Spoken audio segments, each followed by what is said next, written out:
What's good, everybody? What is good? Mic check, mic check. Let's do a mic check right now. Mic check, mic check, mic check. Let's do a mic check right now. Make sure everything is good. Make sure the camera is good. I couldn't get my 360 camera to work, so I'm low key very disappointed in that. But luckily, my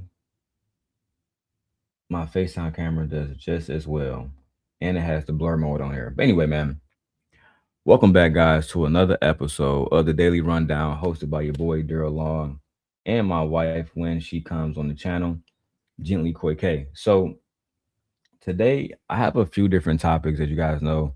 I do my live reactions, and then I edit those reactions down into shorter form videos. If you want to watch those, you can watch them at the Everything Everyday podcast because I'm not posting all the videos here. I'm building multiple channels. I will post all the channels in the link, but if you want to find them, you can just click, where is that? This QR code right here. Right here. If you click that QR code, you have access to everything you want to have access to as far as all the channels, et cetera, et cetera. And I'm starting a Patreon where I'm going to be really posting, personal stuff and business stuff, et cetera, et cetera. We're going to be building a whole new community here. And everything that we have to offer, me and my wife, in our respective professions, we're going to be offering those things to you guys. My wife have a new show where she's going to be reading to my son, and it's going to be emphasizing the importance of reading to young boys, especially young black boys, because we want young black boys to grow up and know how to read. Right now, the first video I'm going to be breaking down is what happened to Akash Singh and his wife Jasleen Singh. Now, the drama started when Fresh and Fit co-host Myron Gaines posted edited video clips from Jasleen podcast. Now, her podcast is called The Main Character, where she discussed having various dating experiences, views on money and relationships and marriage, college sex stories, etc., etc. This would go on to reignite a old feud from 2022 when Akash had criticized Myron and Fresh on his podcast known as the Flagrant Podcast for their controversial remarks about dating and their controversial remarks about black women. And the main points of the contention included this. There was conflicting statements about virginity.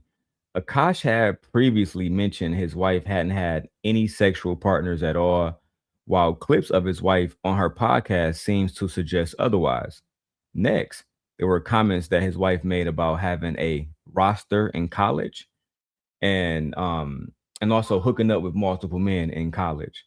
And Akash's wife also made remarks about money and marriage that some people interpreted it negatively, right? So they did respond. Jasleen eventually appeared on the Flagrant podcast just a few weeks ago on December the 3rd to clarify her comments, explaining that she often speaks in an amplified and hyperbolic way for entertainment purposes only. She stated that one, the roster that she had in college didn't mean anything.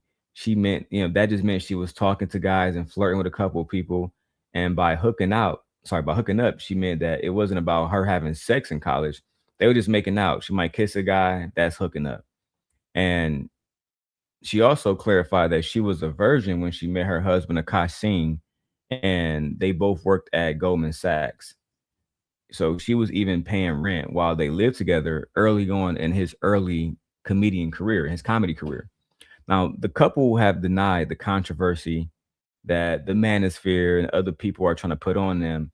And I'm just simply here to defend Akash Singh. I like Akash Singh. I think he has a beautiful wife, a beautiful relationship. And I think a lot of people in the manosphere, a lot of men, they want to just shit on him.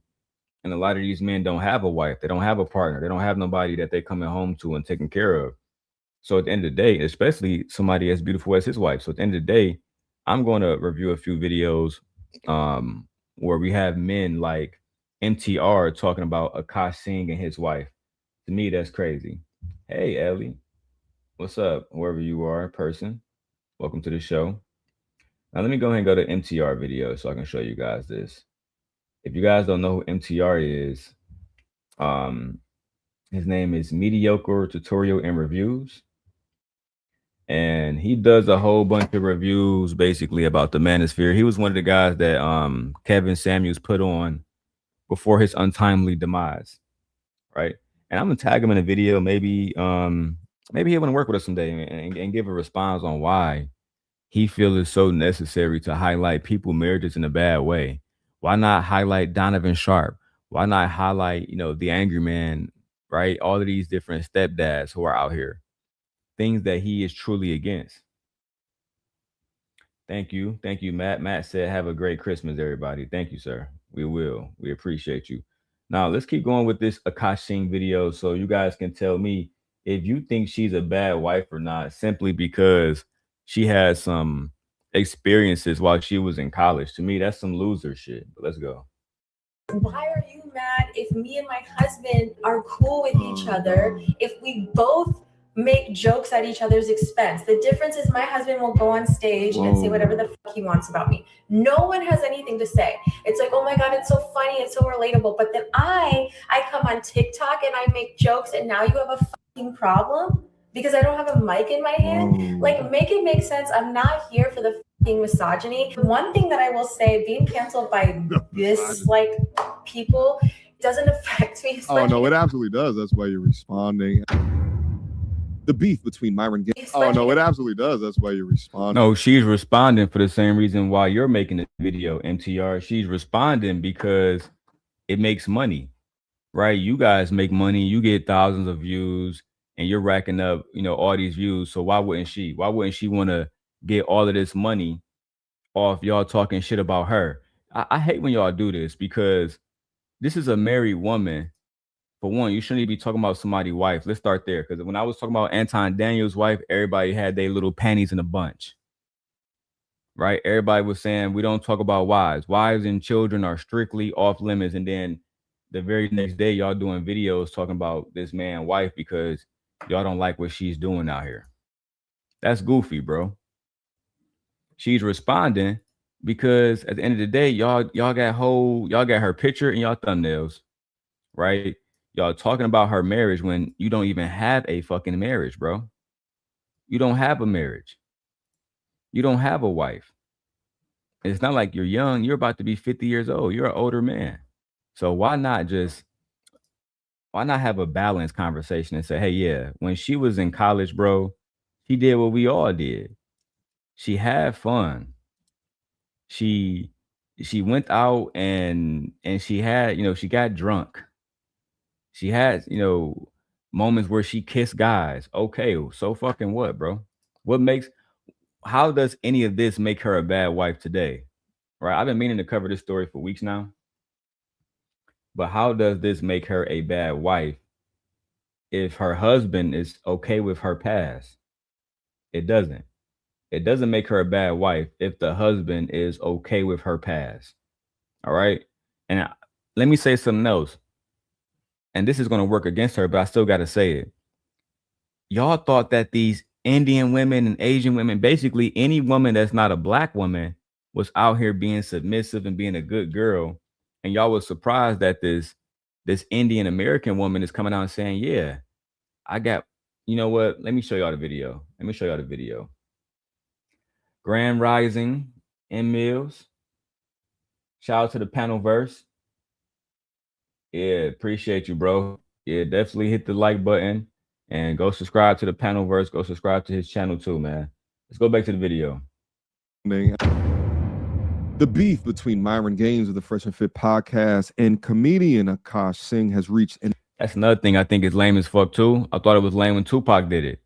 Like, and I guess you get street cred if you smash somebody's wife, but you ain't even smash somebody's wife. Like Tupac allegedly smashed Biggie's wife. You're just online talking shit about her past, Myron.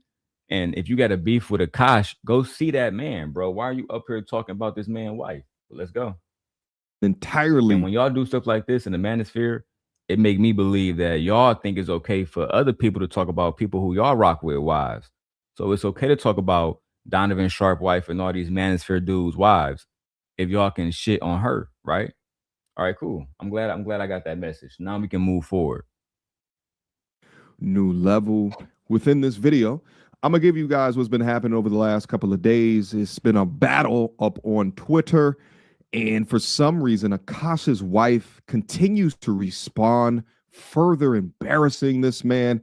You guys ever see like he's not embarrassed. Y'all are projecting y'all emotions onto him. If he's saying, yeah, it's not a problem for me, bro. It's not really a big deal that my wife has a podcast that clearly is doing very well because all of y'all are watching. All of y'all are leaving comments. I just don't understand that, bro. I don't understand if the husband, same thing y'all do with Sierra and Russell Wilson.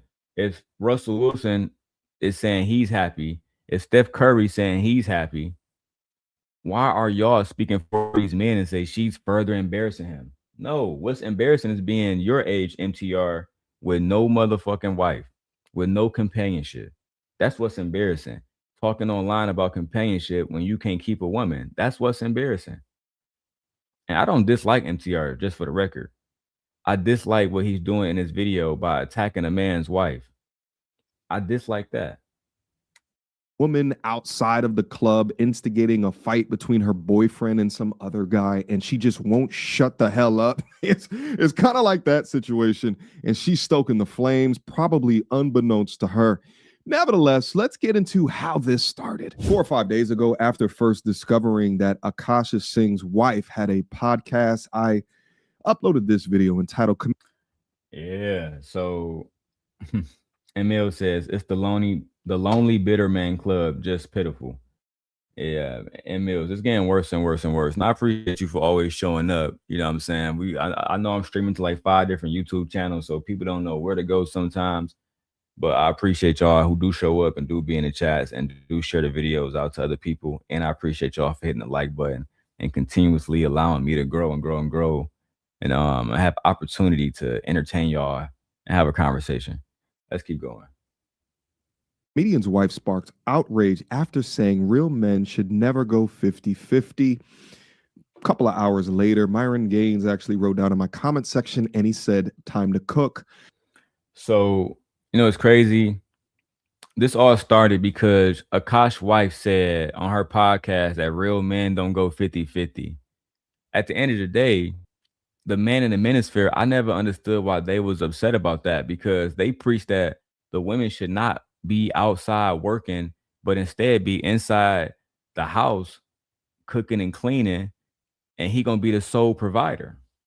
So why is that a problem now when she's saying, oh yeah, we don't want y'all niggas to go 50-50. We want you to pay the whole damn bill. What's the problem? I genuinely don't understand the problem, bro. But you know what? Let's keep going. And he did not just cook. This man went scorched earth. He then took it to his ex account and wrote, I'm never wrong about these women. Stupid ass Akash Singh tried to lecture me about women years ago with his equally retarded co-host, Andrew Schultz.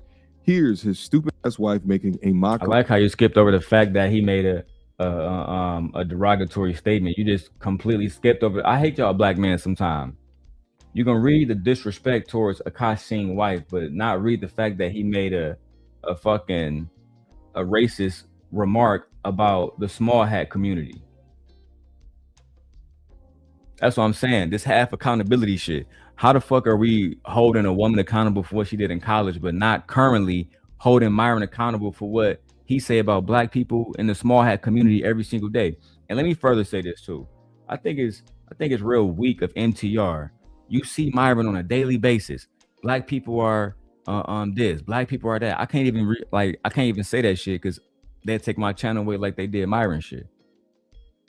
But at the end of the day, you know what he be saying, bro. You know what type of racist shit he be on every single day. And still, weak black men like MTR chooses to react to his videos to attack a woman.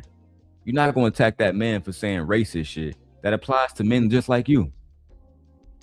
That's because y'all weak, bro. And that's why the manosphere weak. That's why the manosphere is dead. That's why y'all not popping no more. That's just what it is. Y'all haven't led nobody to no happy marriages, no nothing. Period, bro. And I don't want to see no bum ass community wall post with no fake ass ring. I want to see you at the wedding, changing people's lives, but you can't do that. Just like your daddy, Kevin Samuels, didn't do it. Let's go. Of him and herself on a podcast, and then link the original piece of content that I commentated over. I'm about to cook them like curry when I get back to Miami. To which Akash responded, my man out here getting triggered by jokes, how ironic. But don't worry about me, Myron. I got no issue putting a bitch in her place. For example, now in the clip you about to watch, Akash Singh had Myron and Fresh on their show, the Flagrant Podcast, which is co-hosted by Andrew Schultz.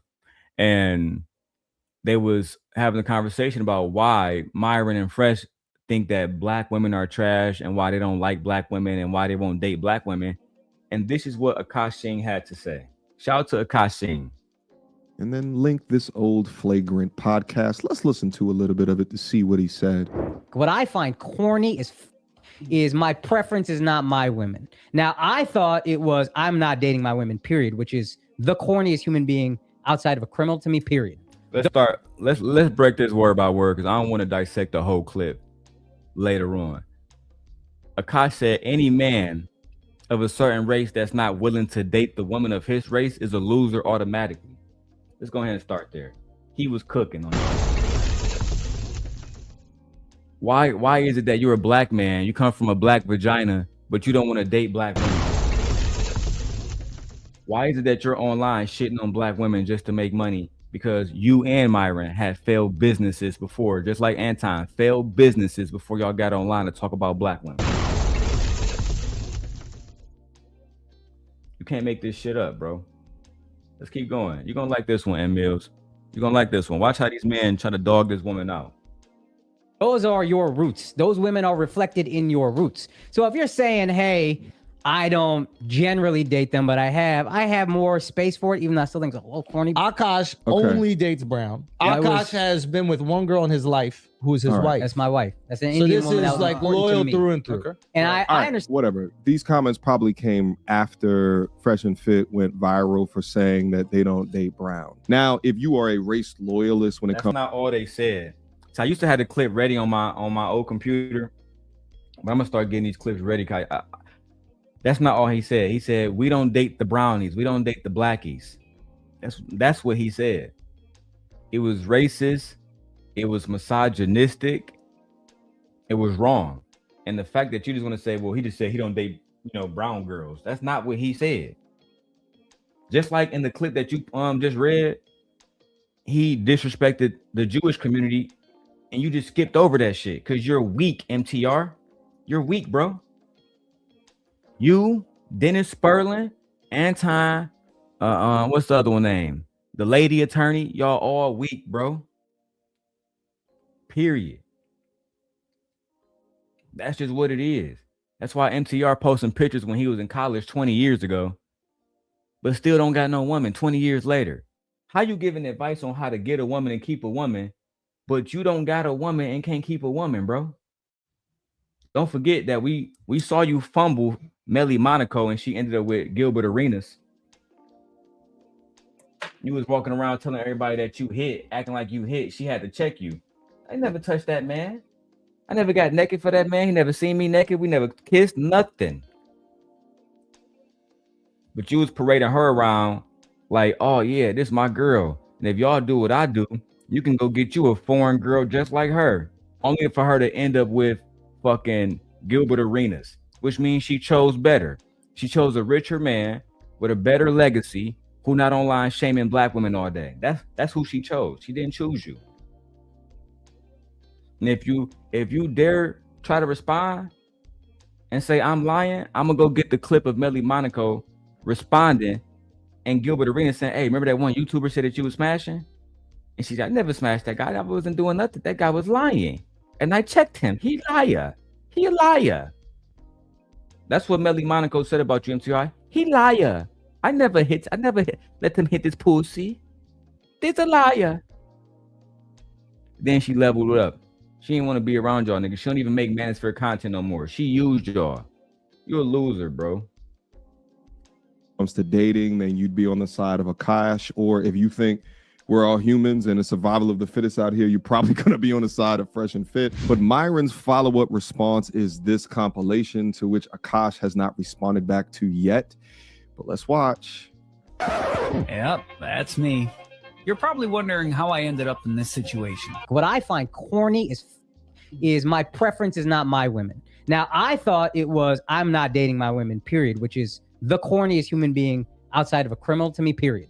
Akash only dates brown. Akash has been with one girl in his life who's his wife. That's my wife. That's an So Indian this woman. is that was like important to loyal me. through and through. Okay. Sometimes I get so painfully nostalgic for college. Okay, So I was popping my pussy and living my best life in these white boy frat houses.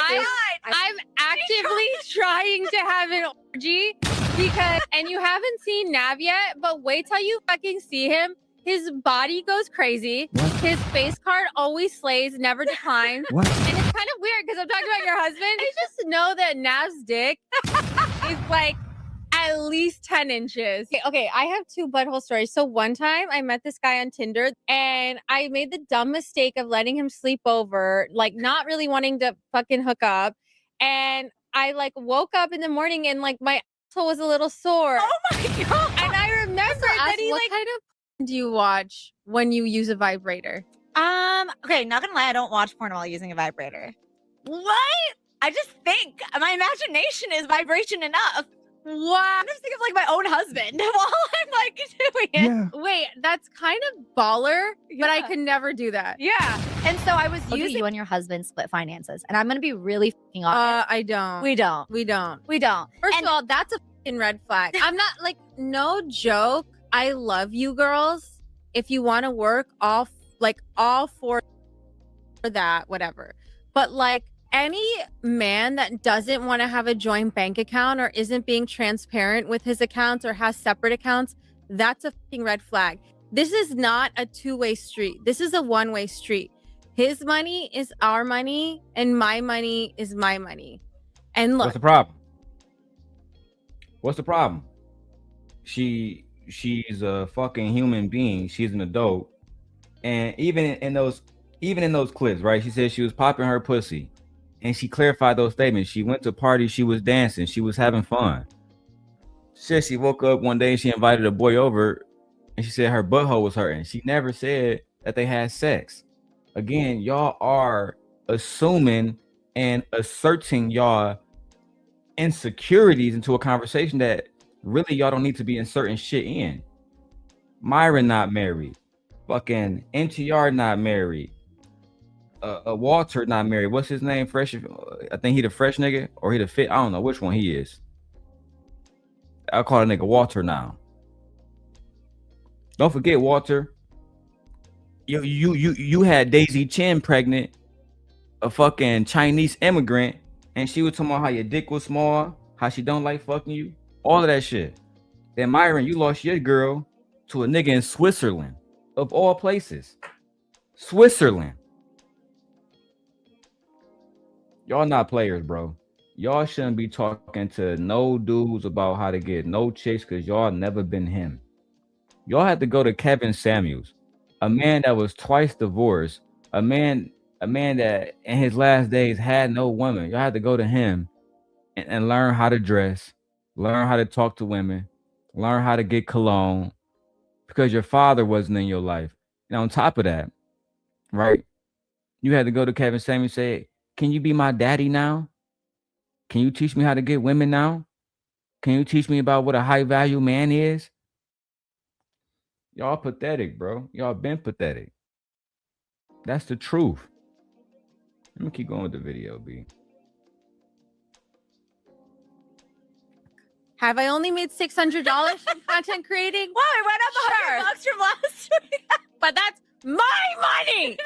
Okay. Rated. I don't know if you watch The Boys, Yes. but I love him on The Boys. I never watched that show, but like he's on my hall pass list. Yeah, oh yeah. Chase Crawford, Jacob Elordi, Austin Butler, and who else? Do you know? Okay, yeah. So she would have sex with celebrities that she find attractive. Y'all wouldn't? Y'all be on some bullshit, bro. You think that we don't know that your wife would smash a celebrity? Let's keep it 100. Your wife would let a celebrity hit. right? That's like if Meg Thee Stallion or fucking Coco Jones walked up to me on some random shit. Come on, B. Come on, B.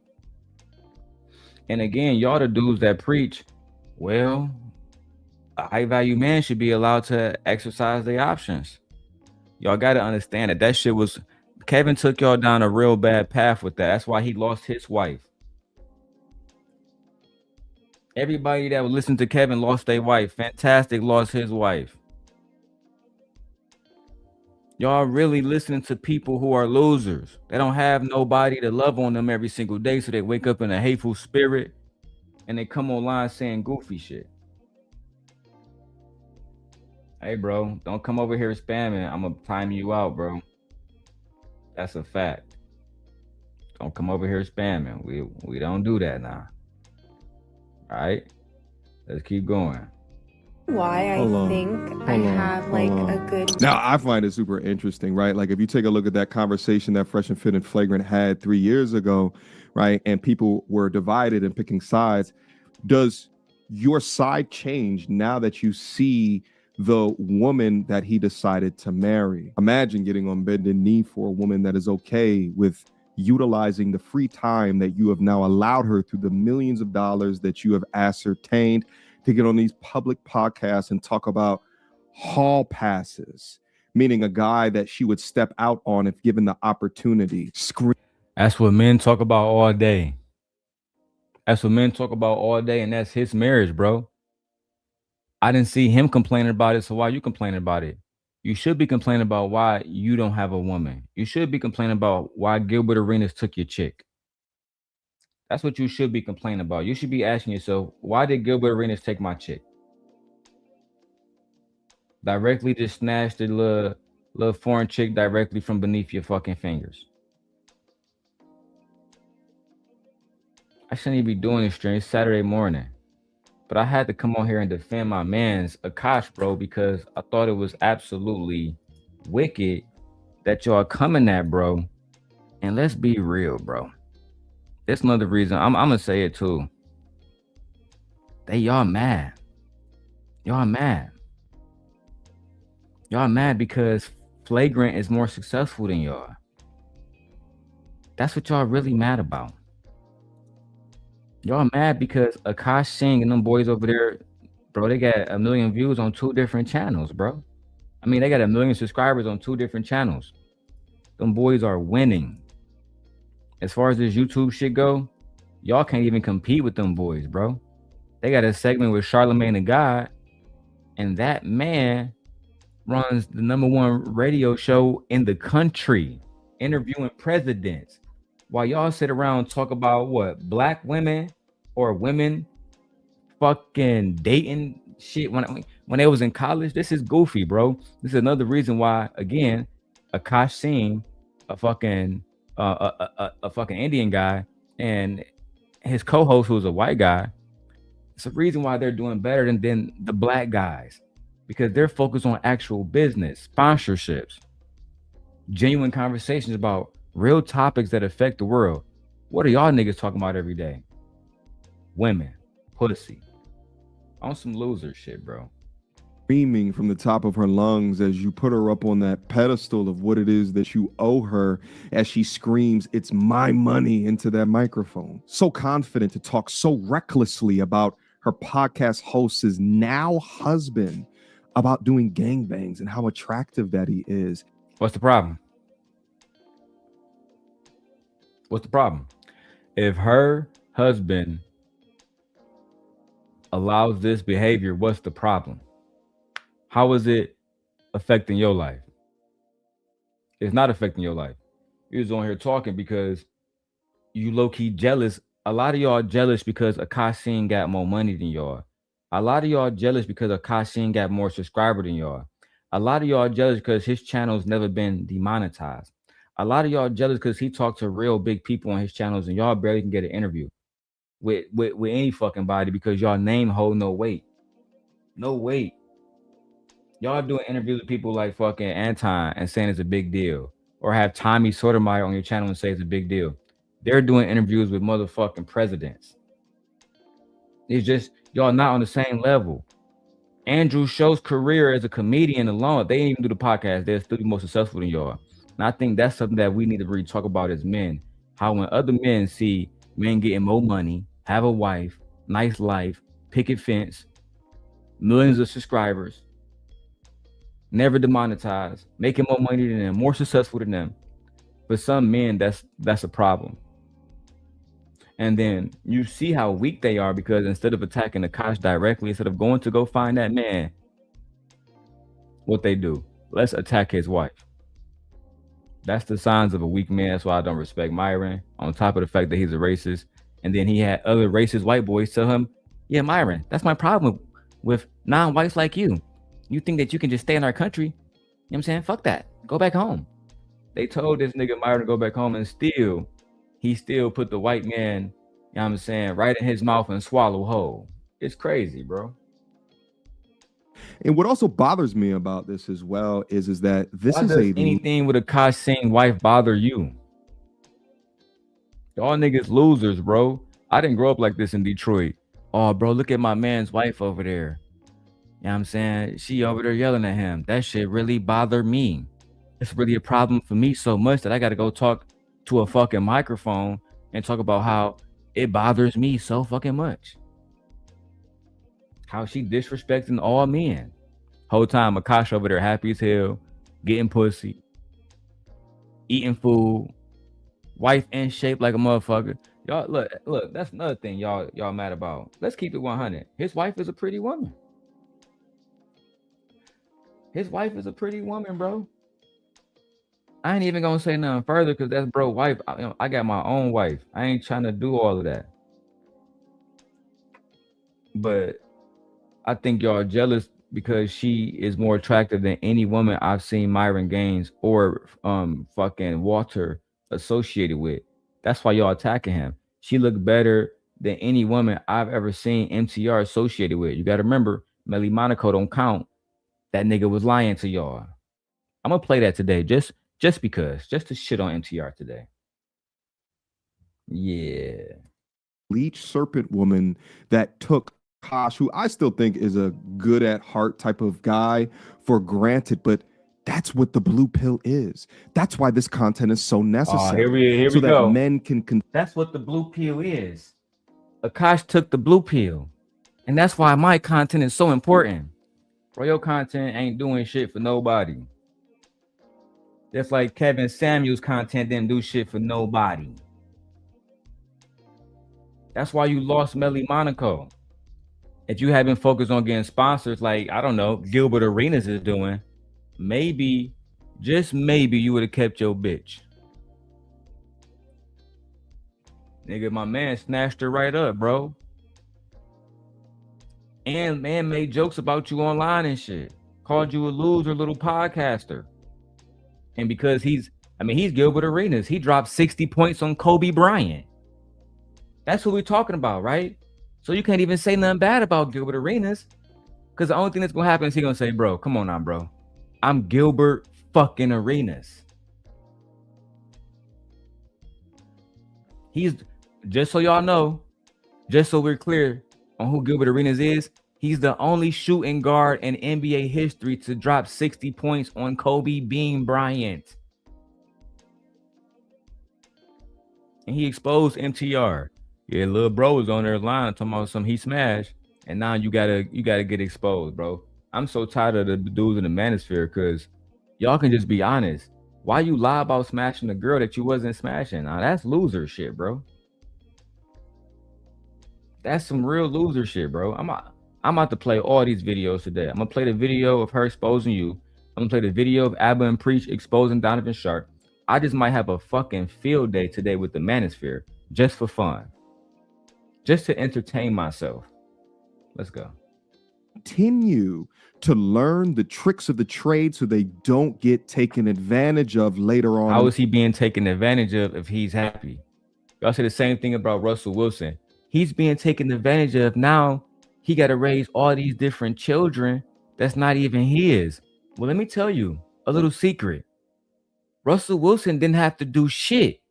He made a fucking choice as a grown man because he loved Sierra. He loved her so much that he said, oh, he being a bad father. He don't want to beat her every day. He's saying he too busy because of his career. Well, guess what? I'm an NFL fucking champion. And I still got time to be in them kids' life. I'm an NFL fucking champion. And I'm still got time to be a good husband. It's almost like Russell Wilson prioritized being a good husband. And that's why he has the reputation of being a good fucking husband. Same thing here with Akash Singh. Nobody is saying he's a bad husband. Y'all just saying that she's taking advantage of him. You know why y'all can't say he's a bad husband? Because ever since this shit happened, he hasn't changed the love and affection for his wife. And that's what a husband is supposed to do. When your wife is going through public scrutiny, being attacked by men, it's not the women doing videos outside of just pearly things and she's basically a fucking man. It's men attacking her. And again, I remember 5 years ago when I was attacking Anton's wife, MTR, fucking Kevin Samuels, O'Shea Duke Jackson, Angry Man, Izzy Bands, who all these niggas had a motherfucking opinion about Darrel Long shouldn't talk about wives and children. And then all of a sudden, my timeline is flooded with the same exact niggas talking about a man's wife. So fuck it, it's back on. Fuck it. Life. So many young men today choose women without listening to them or watching their behavior with their eyes closed. Because if you close them damn eyes and if you prioritize logic over the attraction that you see, then you will significantly lower the risk of setting yourself up for a life like this. And what's crazy is that women on her side are just talking about how loving of a relationship that this is. What? The normalization of the emasculinization of the modern man today is sickening. Have him get up on a podcast and talk about these chicks that he wants hall passes with and other. It wouldn't be a problem. Men do that all the time. Men do that all the time. Talking about women that they would smash.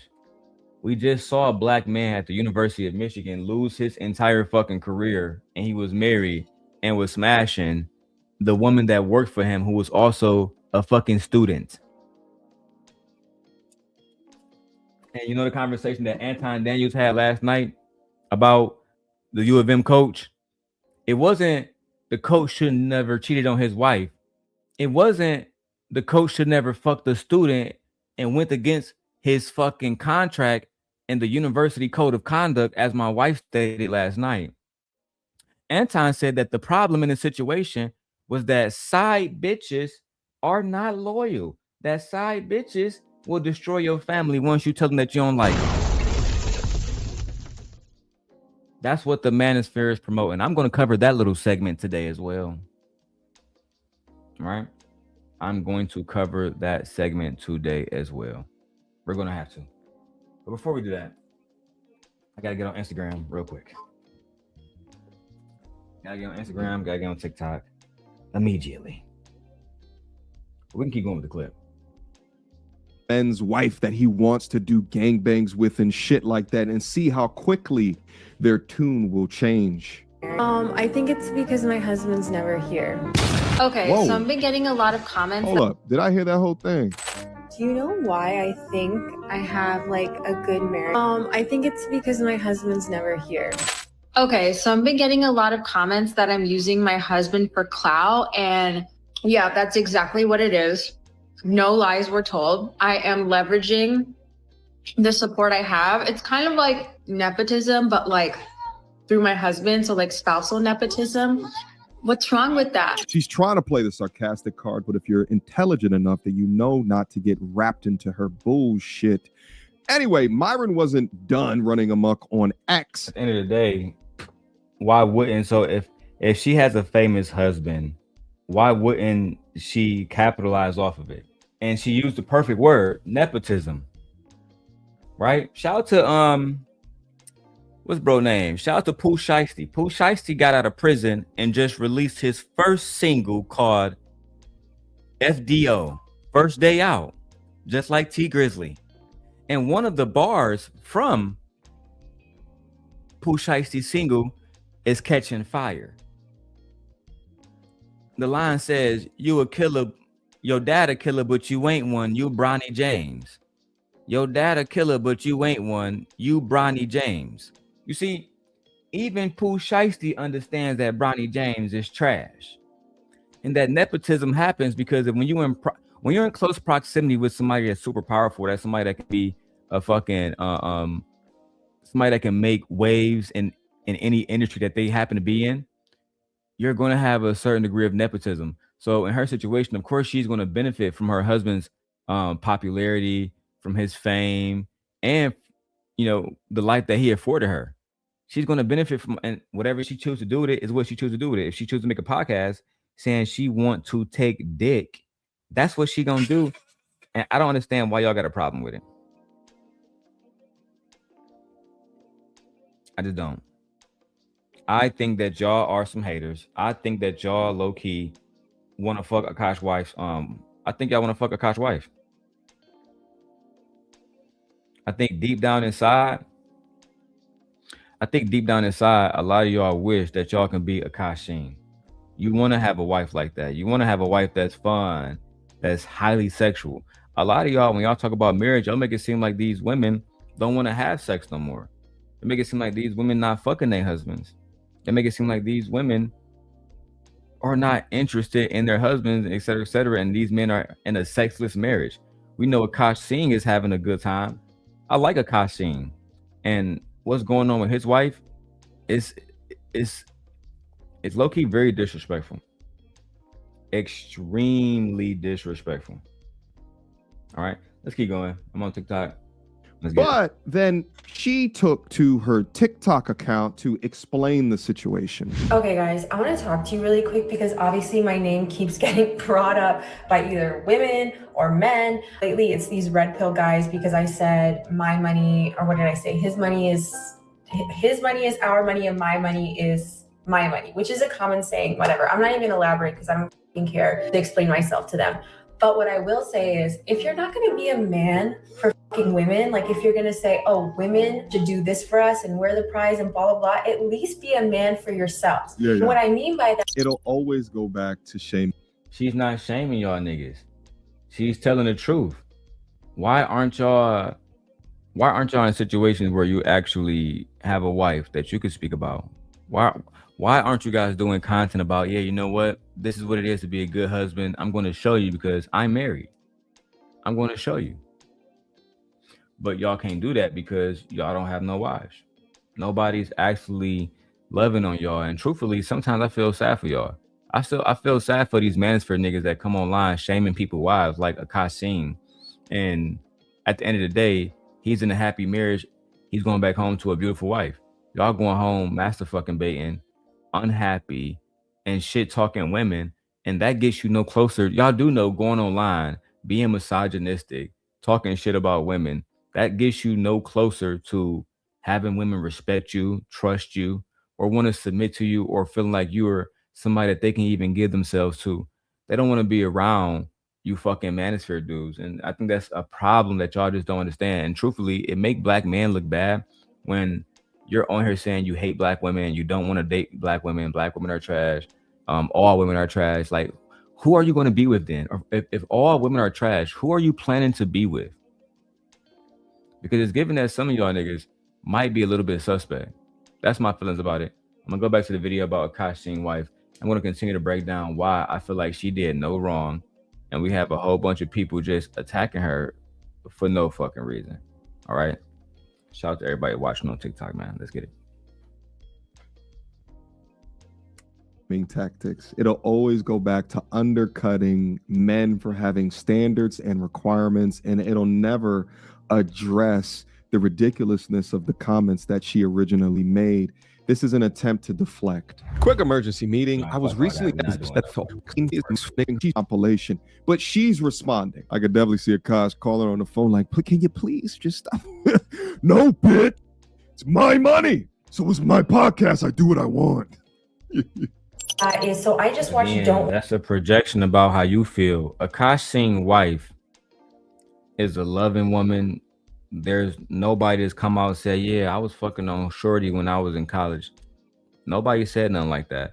what y'all gonna realize about the manosphere is a lot of these dudes are older losers. They don't have no wife, they don't have no home, they live in apartments. These niggas are damn near just doing this shit just to survive.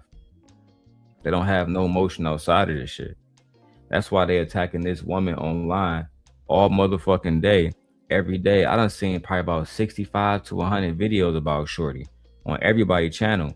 And again, this all started because she was in college having fun. Like, we all go to college and have fun. You know how many women I fucked when I was in college?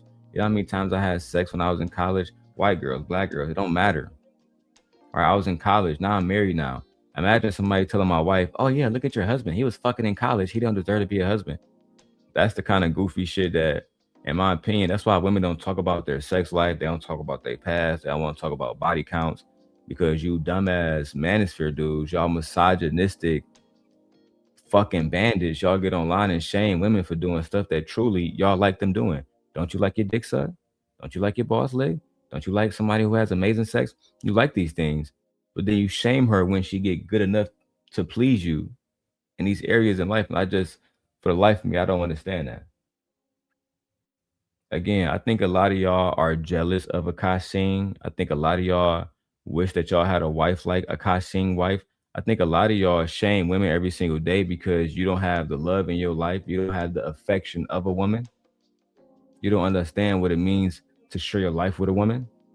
I'm married and I'm married to a black woman as well. We live here in Chicago and I love being married.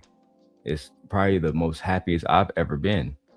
But at the end of the day, if you're going to go online and shame somebody's wife, which I feel like nobody should do, nobody should be talking about Akaash Singh's wife in a disparaging way, then at least tell the facts. The facts is you're jealous because they are successful. They have almost 3 million subscribers when y'all barely making 1 million. At the end of the day, they are successful together. He don't care if she was fucking in college. I don't care about if my wife was fucking in college, bro. We're 40 now. Well, I'm 35, but you get the fucking point. We're basically 40 now. I don't give a fuck about what my wife was doing in the past. And I feel like the men who do, ladies, if a man is so fucking warped about what you're doing in the past, leave him. Go be with a man who actually is secure within himself. Because it's weird in my mind that you're even asking her about her sex life and asking her about other men dicks and all the rest of this weird ass shit, bro.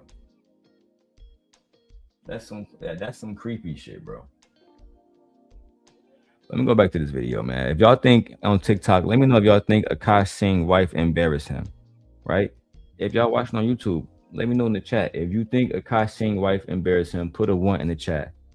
Put a 2 in the chat if you think that grown-ass men should mind their fucking business and allow married people to live however, to allow married people to organize their relationship however they want to. It's just that simple.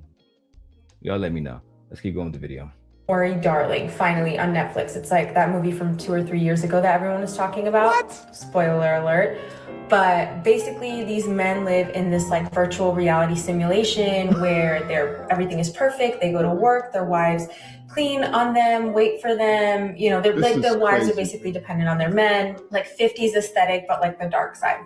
At the end, you find out that these women never consented to be in this like virtual reality thing. And like when the women start glitching is when the memories of their real life start coming back. And there's this one scene where Chris Pine, the person who orchestrates this whole like utopic town or whatever, he tells Harry Styles to dance for him. And Harry Styles dances for him like a little monkey. That's what I feel like you guys are doing. She's right, bro. Akaash Singh wife, I think her name is Jasleen. Jasleen is right about the manosphere right now. Y'all like dancing monkeys right now, bro. Y'all gonna do whatever the big dog tell y'all to do. And the movie that she's describing is actually fucking despicable, because what happened was the men trapped all the women minds in the world into this virtual reality and had them doing submissive shit, right? Like think about it like this, like right now we have the meta world, right? I have the Ray-Ban Metas. Where they at? Where my Ray-Ban Metas at? They're right here. Ray-Ban Metas, right? We got the Ray-Ban Metas. Boom, you can see them for your fucking self. And so Facebook has this whole thing where like you can buy a house in the meta world, you can get a wife and family in the meta world. What if they took that shit so far where they trapped women's minds in the meta world and made them be submissive. Like, I mean, of course, I don't think about this kind of shit. It was a movie, but she's right. The whole point was men loved that movie and they loved the idea of controlling women. They loved the idea of women not having the choice to vote or speak or having a fucking voice in the household, a choice about finances. They would prefer if Akash Singh's wife just shut the fuck up and never speak again. That's the only way in their mind she's not going to quote unquote embarrass him. Despite, again, Akash Singh saying, hey, I love my wife. She makes me happy. Let's finish this video because from what I understand, Akash Singh did do a response video and I want to go over that video with you guys. Andrew Tate or these fucking red pill podcast guys, like when they tell you something, when they ask you to jump, you say how high. Yes. You're still not a man either way. Do you see what I'm saying? Like you're still a little bitch beta. She right. You are a little bitch beta. She couldn't be more right. When I see y'all men listening to men who don't even have results, I know we're done, bro. It's the reason why I stopped listening to Kevin Samuels' podcast, because I didn't know that he wasn't. I mean, I thought he had a woman, all the rest of the shit. I found out bro was divorced, couldn't keep his woman. You feel me? Couldn't keep his job. Had to start doing podcasts on some struggle shit. That let me know the manosphere is not it. The manosphere is trash. The manosphere is filled with incels and bitter, lonely, depressed,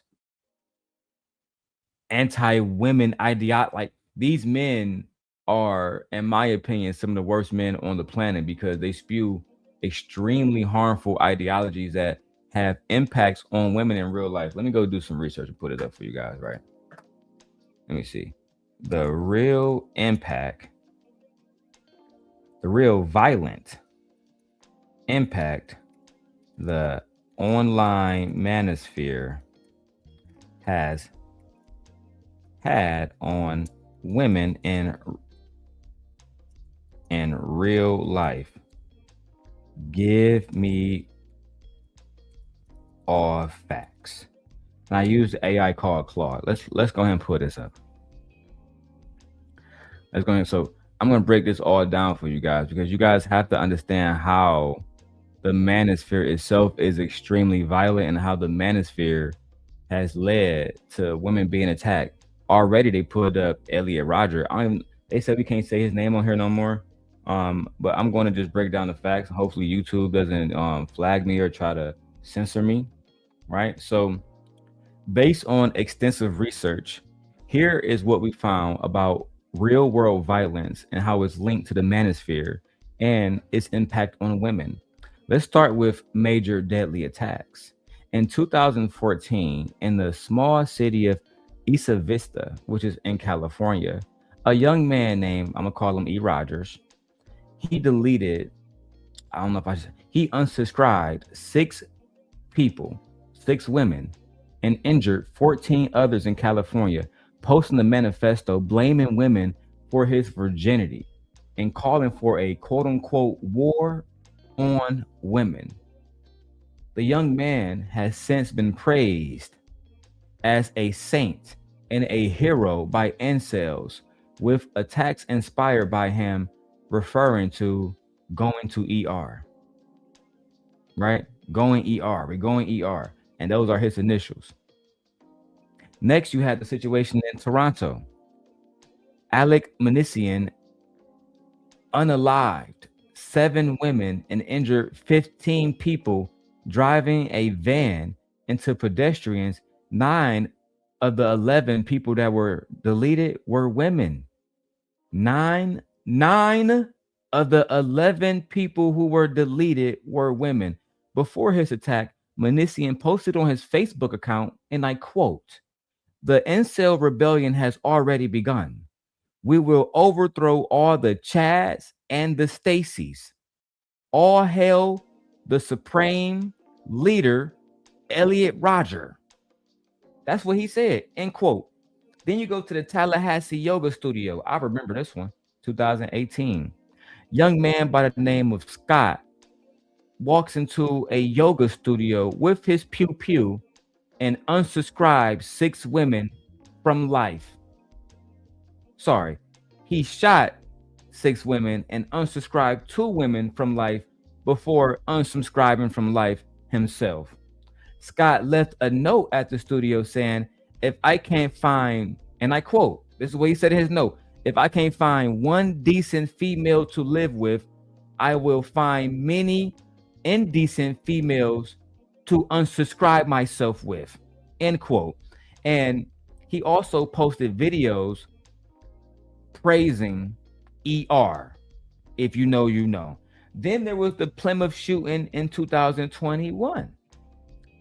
Jake Davidson unsubscribed 5 women. One of them was his own mother. Later on, investigators find out that he would be engaging in incel content online. This is according to St. Andrews University, and Davidson made repeated misogynistic remarks on social media, echoing incel ideology, calling women, quote, very simple-minded and shallow. And then we have broader documented harms, scales of violence. Across the world, there have been numerous examples of men committing violent acts, unaliving women, and these people have been allegedly, based on reports, based on investigations, they have been influenced by manosphere content. I see, I got somebody that want to come up. Let's see who want to come up on my.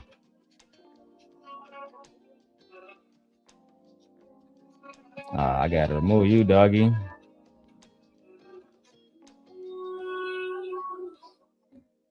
How do I remove people on here, man?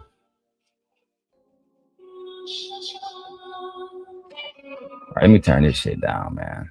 I gotta remove dog off this shit. I don't know who the fuck this is.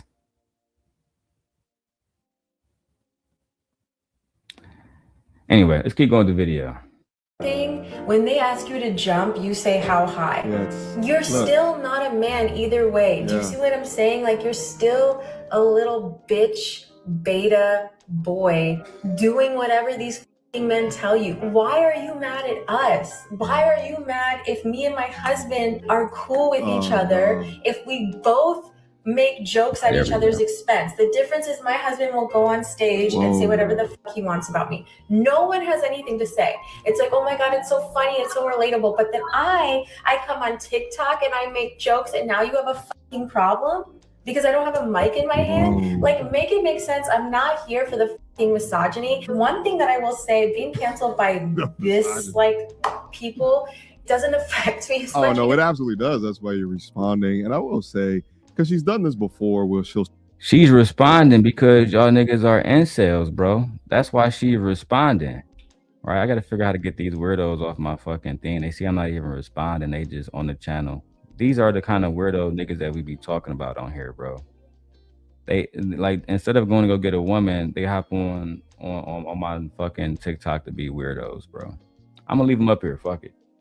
But let's go back to Akash Singh. Again, you have this man, MTR, attacking Akash Singh's wife, and for what, bro? And for what? Oh, because you're upset because you don't have a wife. You're upset because Akash Singh's wife just, she looked better than any woman you ever been with. Let's just call it what it is, bro. I had to start another live. Them niggas over there on bullshit. Anyway, let's keep going. Them niggas threw me off with over there on TikTok, bro. It be so much weird shit going on, bro. That's what I'm talking about. With like these incels, they be doing some weird shit, bro.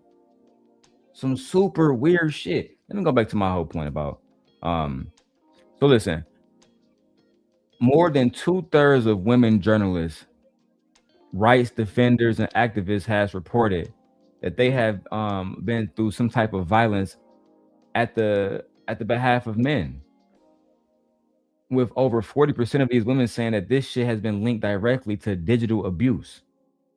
So I'm gonna get more into how the manosphere is part of the big fucking problem here. And I'm gonna break down actual facts. And I would love anybody can join. I would love to debate somebody like MTR. I would love to debate Andrew Wilson, but they seem to only debate people that they think is inferior to them. And I mean, outside of Charlie, she fucking destroyed she destroyed Andrew Wilson. Let's keep going, man. This shit's crazy. Say some type of expectation that she has out of life, or some life lesson comes from some TV goddamn show. The utilization of how you are forming opinions being based off of scripted shows demonstrates the insanity that exists here. The same person who says that her therapist, think about this, her therapist exalts her intuition, her gut feeling, as if it's a real thing that she should be abiding by. She's an absolute menace that needs. Peter says you're a clown. I can drop the link on YouTube, Peter, because I can control it on here. I can't control it on Twitter, but I'll drop the link for anybody that want to come up. Any man that want to debate why Akash Singh's wife is a bad wife, I welcome you here to prove it. But this is the only thing. Bring your wife too. Show me your life too. And if you can't be on camera, you can't come up here. That's what if you can't be on camera, don't even waste your time. Don't even waste your time. Don't waste my time. We don't get time for that today.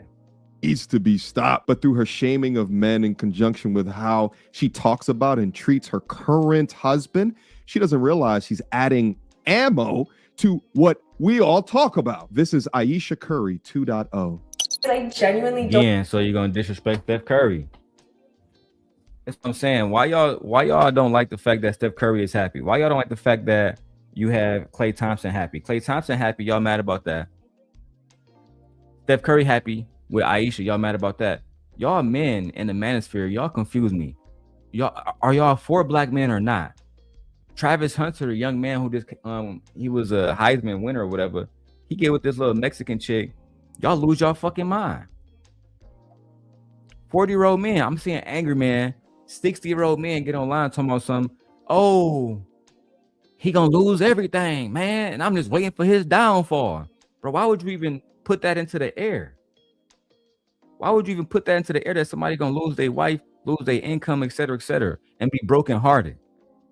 Why would you even put that into the air? Because y'all move in a manosphere with a very, very, very dark spirit, bro. Y'all niggas are not happy, bro.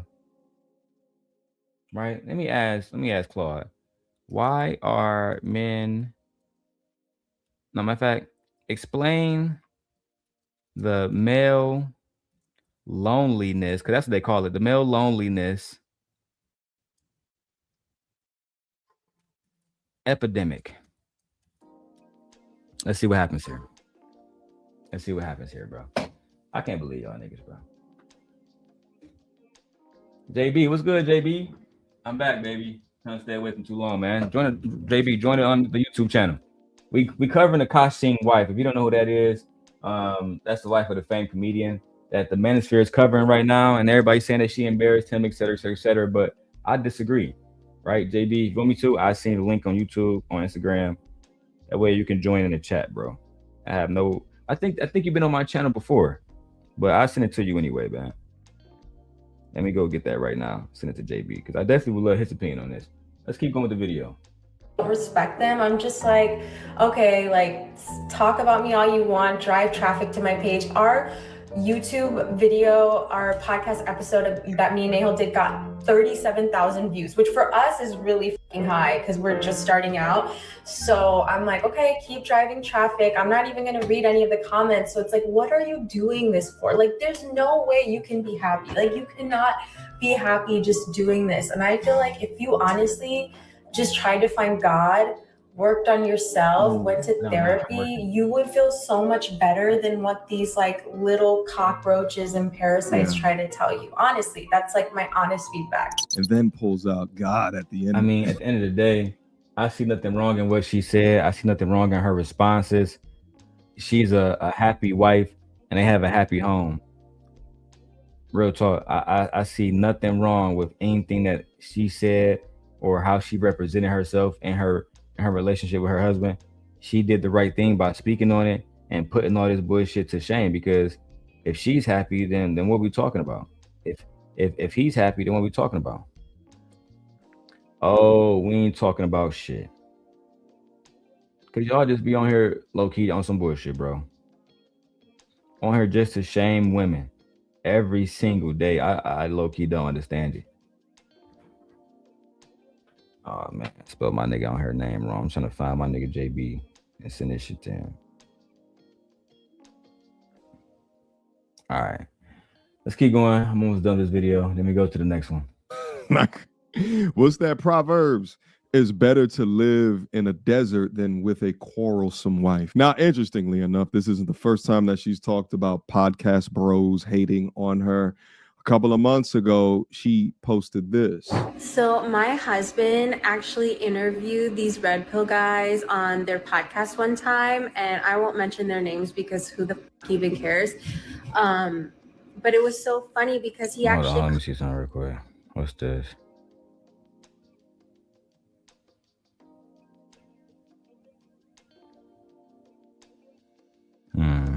Oh, they comment on some shit that my brother said in the chat. All right, let's keep going. called them out on their shit and their like stupid fucking beliefs and how they say that they're helping men when actually what they say is like really detrimental and damaging, especially to young impressionable men who are getting their intellectual stimulation more so from podcasts than books, literature, news, or sports. She's making valid points. And when her husband checked them, honestly, he was doing the right thing. Because at the end of the day, when you have young men not getting their information, their intellect from books, from reading, from going to school, but instead they're learning from podcasts. They're learning how to deal with women on podcasts. They're learning how to do so much bullshit on podcasts and listen to y'all, and y'all saying wrong shit all fucking day. Just like this clip I'm about to watch next of Team Fatty versus fucking who was on there versus the Angry Man. They was on there spewing so much information that was wrong about Donald Trump. It was literally ridiculous. They was saying that he helped the fucking economy and that the tariffs are not bad on Americans. But if you just do a simple Google search, a simple Chat GPT, simple Google Gemini, something, whatever AI you choose to use, it would tell you that, for one, the consumer prices has went up since Trump got in office because of the tariffs directly. So I'm gonna break that down in the next clip. But in this video, I just thought it was crazy that they just shitting on this man's wife back to back to back to back to back, finding every clip. I mean, what type of stalking ass niggas go online and find every clip that this woman has said in the last 3 or 4 years just to try to make a point, bro? That's some goofy shit. Some truly goofy shit. Let's keep going, man. Hey, TikTok, if you want to watch me on YouTube, type in Darrel Daily Rundown. You will find me. All right, let's get it. As he went at them, the red pill guys, like fans, were attacking him afterwards, found pictures of us, and because I'm like objectively attractive, you know, they were saying that we couldn't possibly have got together in a natural kind of way or like in the wild, like it must have been an arranged marriage. Like that's where that whole arranged marriage rumor started, or just like making up all sorts of stuff when it wasn't even true. And I can tell you, like, if you're a young guy listening to this, you don't have to be super tall. You don't have to be tall. You don't have to be rich. You don't have to be spending hours at the gym. He wasn't at the peak of his career when we got together at all. He was really like in the early stages. So it just goes to show you that like that narrative is really dangerous. And I don't mean to laugh, but I'm just laughing because like it just like broke their brain trying to understand like someone that they couldn't understand. The man in the manosphere have a hard time grasping that two people can find each other and be happy.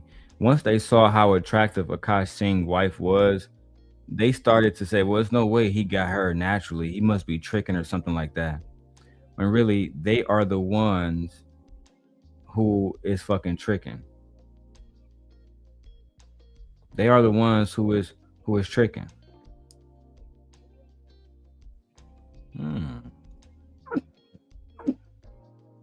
Got some interesting news. I want to tell my wife this news. I'll be right back, y'all. I got to tell my wife this news. Hold on. Breaking news, TikTok. Guess what we just found out, man? They can't see it. We just found out that Shamar Moore or Sharon Moore, University of Michigan coach, the mistress that he was with, she's still employed by the University of Michigan. So he broke the student code of conduct, but she didn't. These niggas not gonna learn. No matter if you're Shannon Sharp, nobody don't matter. They're not gonna learn. She suffered no consequences. That girl still got her motherfucking job. She still got her job. And y'all on here talking about Akash Singh wife when y'all should be talking about the white girl that just cost Sharon Moore his job. And I ain't gonna say her. He cost his motherfucking self the job. And now TMZ reports that she still got her job. Oh, so she can sleep with somebody who's a part of the, you know what I'm saying, the faculty, but and have no punishment. You know what? Different topic. We got to talk about that too. It's insane. Consider pretty or attractive could be with someone that respects women and likes women and like doesn't believe in their beliefs. Like it just like broke their brain. So it just goes to show you that you can actually be nice, a gentleman, like do acts of service and buy gifts and do all this stuff for your. And then we get you at the end of it. This is exactly what the majority of men do not want. Women. The majority of men wish they can get a woman like Akash Singh wife. That's why y'all up here thirsty as fuck now doing all these videos about Shorty. Y'all wish y'all can be like her, but and have a woman like her, but y'all can't, bro. We gotta stop.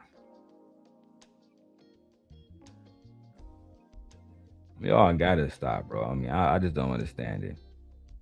Yeah, I'm low-key tired of this manosphere shit. When y'all gonna let this shit go, bro? When y'all gonna say I'm tired of this manosphere shit, bro? Y'all just keep going with this shit. And who feed their egos by getting on the internet, calling themselves objectively attractive while trying to gaslight us in regards to your decision to say yes to him getting down on bended knee. Akash talked about how he wasn't attractive in high school and he was a virgin to 31 years of age. And when he talks, you could tell that he is grateful that through his life contributions, he was able to attract the woman that he finds very attractive. But the content in the space helps guide men to form standards and requirements to demand respect. And because he wasn't privy to that information, he allows you to continuously disrespect him publicly. She acts like he wasn't successful, but she previously admitted that she met him after he was on the Brilliant Idiots podcast with Andrew Saltz. So although you were able to trick him, the content in the space guides young men to understand what it is. That at the end of the day, bro, you just on some goofy shit. He was happy, she was happy. That's the end of the story, bro. That's the end of the story. I really can't even give true commentary on this shit with Akash Singh because I feel like it's a whole bunch of bullshit. It's a whole bunch of goofy shit. And at the end of the day, y'all going to continue to feed into the goofy shit because really y'all just don't like women.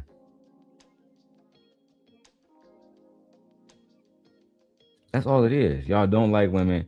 Y'all hate when women speak up. Y'all hate when women have their own mind. Y'all really don't like that shit at all, bro.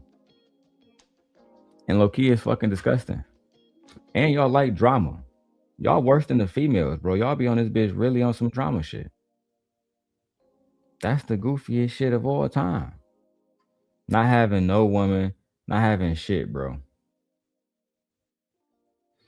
Let me get ready for this next topic, man. How much more we got in this video? 4 more minutes. Let's go. In fact, you could be setting yourself up for an extremely transactional relationship. So although you scoff at men informing other men about the game, about human nature, about hypergamy, about the benefits of prenups, about how transactional a relationship like this or a marriage like this may actually be. Do all this stuff for your girl and have like a partnership really with mutual respect. And if he doesn't like something, he pushes back on me. And if I don't like something, of course, you guys know I push back. And like there are normal, healthy relationships not like that. So I'm really glad that adolescence is like opening this like productive, healthy, constructive discussion because the statistics are really scary for what young men are experiencing. And I hope that they do get more positive role models that they need, especially in schools and online. And she's really on point, bro. She's really doing everything she can to make sure that y'all have like real good role models, because she genuinely understands that y'all are pushing some very dangerous rhetoric, bro. And it affects women and men every single fucking day, bro. That's the worst part about all of this shit. Child. Let's keep going. yeah, it's just funny. Now, I'm not going to be the one to say that all of the content within the men-centric space that comes from these individuals that I probably don't even know or have never even spoken to is all beneficial towards men. I mean, shit, I promote a docuseries called Transcending the Red Pill. But the way that you treat and talk about your husband does more than what I ever could in helping men become more informed on what not to do. And finally, this is Myron's last post. Your wife swore she was a virgin. Laughing emoji. Married simps like you and Andrew keep proving us right 3 years after your weak-ass woman lecture on your trash podcast. 3 things always come out: the sun, the moon, and the truth. I'm just going to really just start it off here. Now, Akash Singh's wife did address a lot of this stuff. They brought her on Flagrant Podcast. I'm going to be covering this throughout the week. You feel me? I'm doing multiple different shows. I'm just not going to sit here and do 12-hour shows like I did yesterday. We're doing concise shows. We're going to do multiple different shows. All right. This is what it is. That's why I want to structure it. All right. Let's go. Before you got in here, I was asking Akash about his first time, with you, not as much, but how did it go with other women, talking about never having a blowjob. So he's 34. How old are you? 25. Okay. So you meet 9 him. years. Yeah. He's never had sex and he's older than you. Were you like, ew? Yeah. It's funny because the guy that I was kind of with right before him was also a virgin. And Stole it from a black dude. What's up? I stole it from a black dude. The black man was a virgin? I know. Yeah. He was really on some principled shit, and I don't know. I don't know why. Yeah, I don't know why he didn't want to lose his virginity. But when I met Akash, I was at the point where I was ready, because I don't know if you told her, because I didn't know you were a virgin too. So I was a virgin too when I met him. That's why she don't know that it's trash. That's why. She don't know no better. I have no idea. You gotta get him ignorant. You know what I mean? This proves nothing, bro. I'm listening to a whole bunch of fucking nothing. And truth be told, I'm tired of it. So with that being said, TikTok, we changing topics. I'm going to the next video. I'll see y'all later. All right, TikTok, we out of here. Now, as far as YouTube, we're going to keep it going.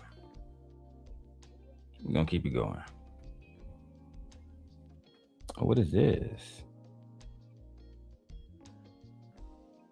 Okay, not me monetized on YouTube. Let's keep going, man. I'm done with this story, bro. This whole Akash Singh wife shit, I'm over it. I think it's fucking lame. I think it's goofy as fuck. I think it's something that losers do because they don't really have a woman in their lives, bro. That's just what it is, bro. I'm trying to get my wife in here, but the baby up, so I'm up here by myself. I'm gonna make. I gotta make it do what it do, baby. We're gonna make it do what it do. That's a fact. And put this iPhone down. Y'all see I'm over playing Pokemon. I got some other shit going on. What else did I want to talk about today? What was the other topics on the thumbnail? What else did I have prepared? Oh yeah, Team Fatty video. All right. So in this next upcoming video, we got Team Fatty going against the Angry Man, talking about why he feel like Donald Trump is a good president, and the Angry Man. Why Angry Man feel like Donald Trump is a good president, and why Fatty feel like Donald Trump is not a good president. And I'm actually going to be using Google Gemini to break down all of the facts that I find wrong here. I'm actually going to, I'm going to tag these guys too, right? I'm definitely going to be reacting to their clips a lot, right? Just out of respect. Child. Let me tag Ali real quick. Who else is up here?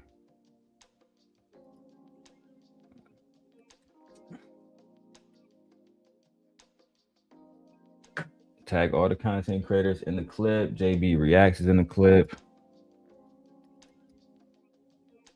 I haven't seen his videos in a long time.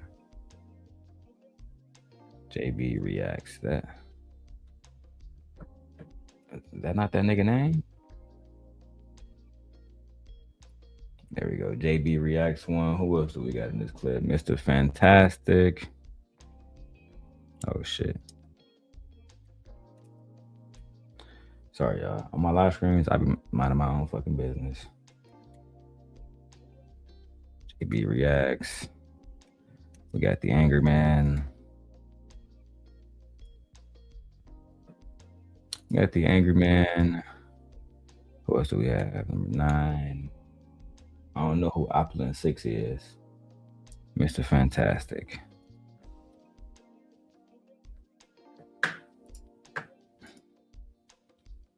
All right, so let me go ahead and go into this clip. Fatty versus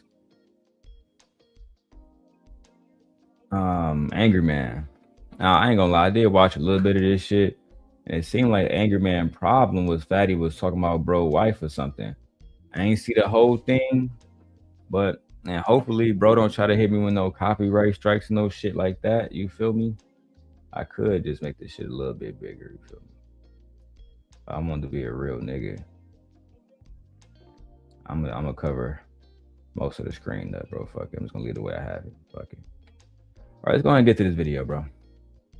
Go to war over who actually understands it. Fatty says Trump ran on Make America Affordable Again and got caught lying on his own words. He ran on Let's Make America Affordable Again. And now all of a sudden, that economy is literally inches from going to and having a massive collapse. He's saying, where? What? Hey, now, can you let me? Angry Man fires back that inflation's down, tariffs are working, and the number. Let's go to the motherfucking clip, Fatty. I like your introduction, the AI introduction. That's cool. Let's go. But Donald Trump, one of his biggest political promises was, I will release the Epstein files. If he literally fought that for a year, he said, I'm going to end the Ukraine war in 24 hours. Good luck with that. He said, I'm the president of peace. And now he's literally trying to fight the war with Venezuela. Drug dealers should get the death penalty. And now war would have angry man. You don't have to reply to everything I say. War would have never even started if your punk homie wasn't in office in the first place. What? Wait, who is trying to go to war with Venezuela? Conversation saying we shouldn't care about him now because we didn't care about him. So Fatty was making really good points about how Donald Trump ran on things that he never really accomplished. And I'm going to go to Google Gemini as I said I was. Let me see what Gemini has to say about this. We're going to fact check everything.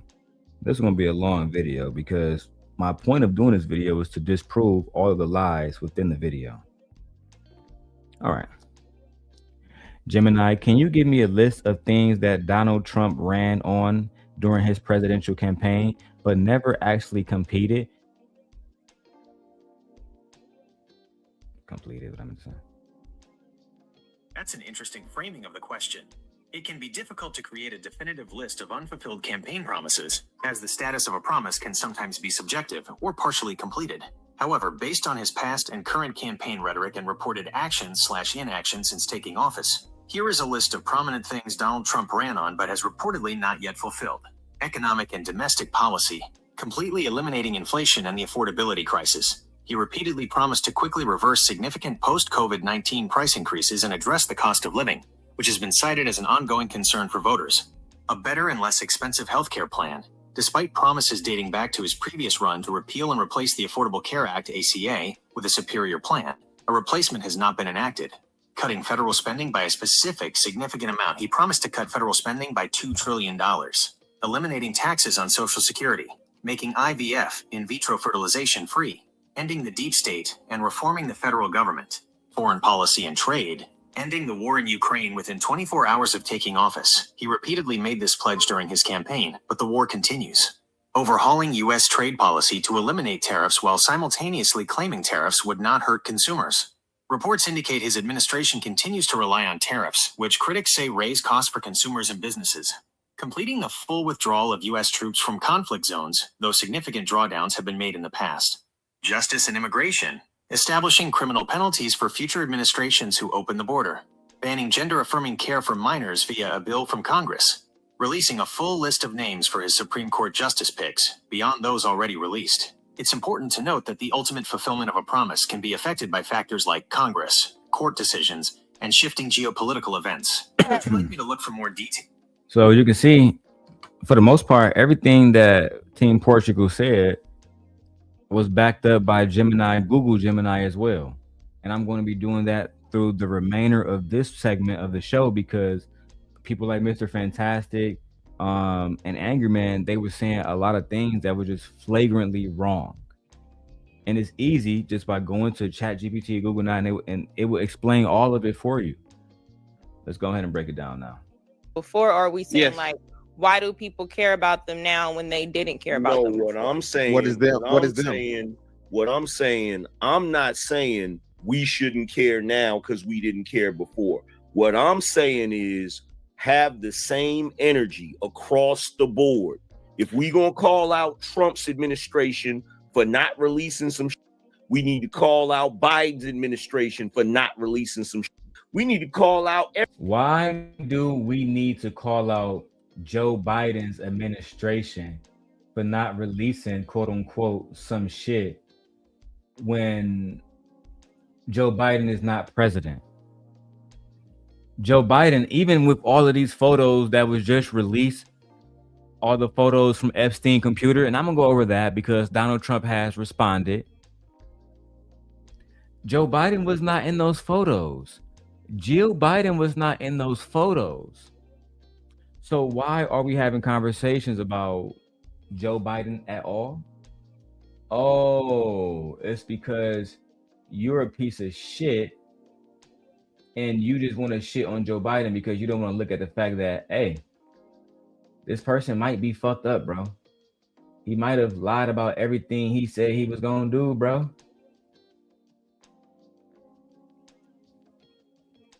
Come on, bro. You can't be this fucking stupid, bro. You absolutely cannot be this fucking stupid, bro. Anyway, let's keep going. People texting my phone. Every administration for as long as he's been doing that goofy shit. But there's not the point. The point is you run on a populist, like imagine Barack Obama, right?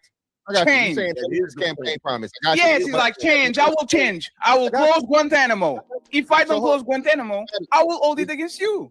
This is the problem, though. Again, he's delivered on that. He signed the bill to release the wasn't it, so he can't hold. Regardless of how we got here, we're here. So you can't say that he didn't do it because he delivered a promise. Just like the price of eggs, like some genius or some idiot was talking about the price of eggs didn't change. The price of eggs are down from a year ago. No. Yeah, But no, fantastic. But he'll, like, for example, Hold on, Fantastic. thing, right? Hold on, Fantastic. Now we got to fact check that. Fantastic said the price of eggs is down from a year ago. I was listening to a Manosphere podcast, and they said that after Donald Trump got into office, the price of groceries, specifically eggs, has significantly decreased. Can you fact check that for me? Egg prices did not significantly decrease during Donald Trump's initial term, 2017 to 2020, and overall grocery inflation rose each year. Eggs. Wholesale egg prices fluctuated but did not show a sustained significant decrease during the 2017 to 2020 period. For instance, the average wholesale price per dozen was $1.46 in January 2017 and 79 cents in January 2020. Groceries. Annual food inflation in the U.S. increased year over year, 1.6% in 2017, 1.6% in 2018, 1.8% in 2019, and 3.9% in 2020. Has groceries went up or have the prices went down during Donald Trump's current term? Groceries have gone up during the current term. The Consumer Price Index, CPI, shows that average prices were 1.7% higher in September 2025 than in January 2025. Overall, food prices also increased by 3.1% in the 12 months ending in September 2025. Again, fantastic. You are wrong. Donald Trump has not decreased the prices of groceries. What the fuck do y'all be talking about? Y'all just be on this bitch talking, bro. And it's crazy because Fantastic, one of the main ones that be on here doing research.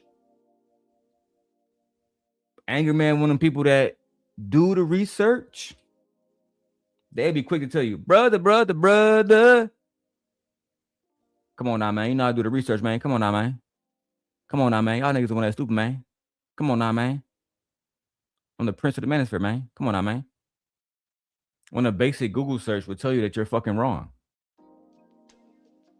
And it's crazy because the one person who was here is the person that wasn't even fucking born in the United States of America. And somehow, some way, he seemed to be more knowledgeable about our country than you niggas.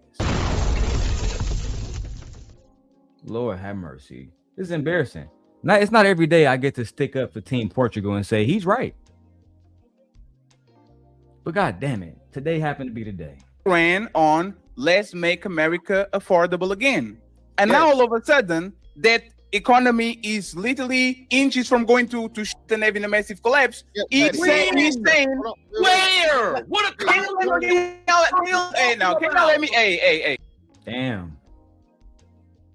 Now, I ain't gonna lie, bro. I don't like when I'm interrupted on shows.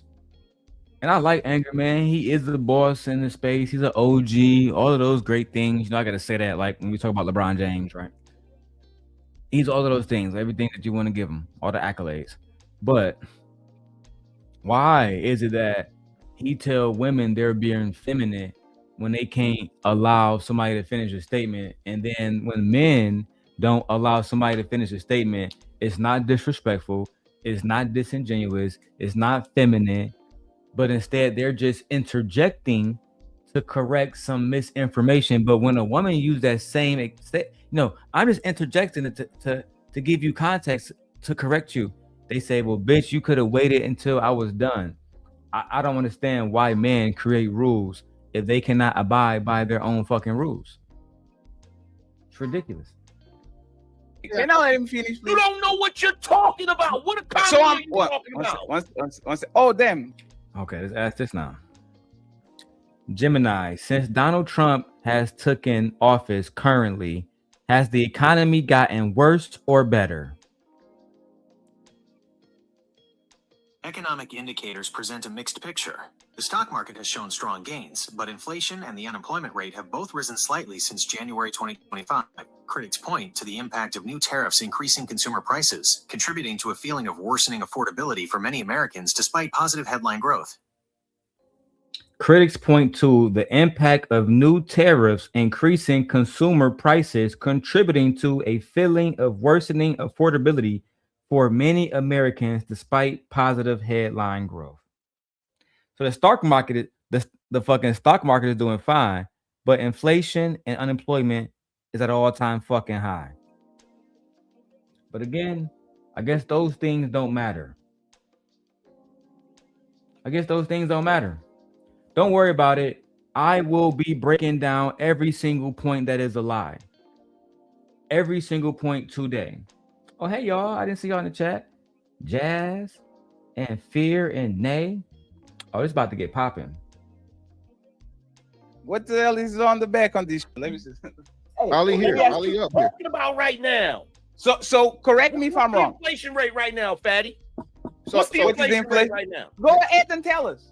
I got you. So what the inflation rate? Hold on. Let me. So the inflation rate don't even matter because we just finally got a quantity tightening. All right, let me get y'all a little spoiler alert. So Hold on, Fantastic. Hold the fuck on. Let me get a little spoiler alert. This conversation gonna get so heated that Fatty is gonna bring up the fact that Angry Man married a woman that had children already, and he called Angry Man a step crash out dummy. I'll let y'all. We're about to get there. Get your fucking popcorn, get your wine, get your blunts, okay? And let's go. what's happening is, again, I think you gotta put this in proper context. He's been in office for not even a year. He hasn't been in office for a year. He had to bring down major inflation, fatty. He started the tariffs, and the tariffs are working. Ain't nobody talking. It's the reason what you just say, fantastic? Motherfucker talking about tariffs, fatty. He started the tariffs, and the tariffs are working. They had to bring down major inflation, fatty. He started the tariffs, and the tariffs are working. The tariffs are working, Mr. Fantastic says. Once again, I go to my friend, my trusty friend, Gemini.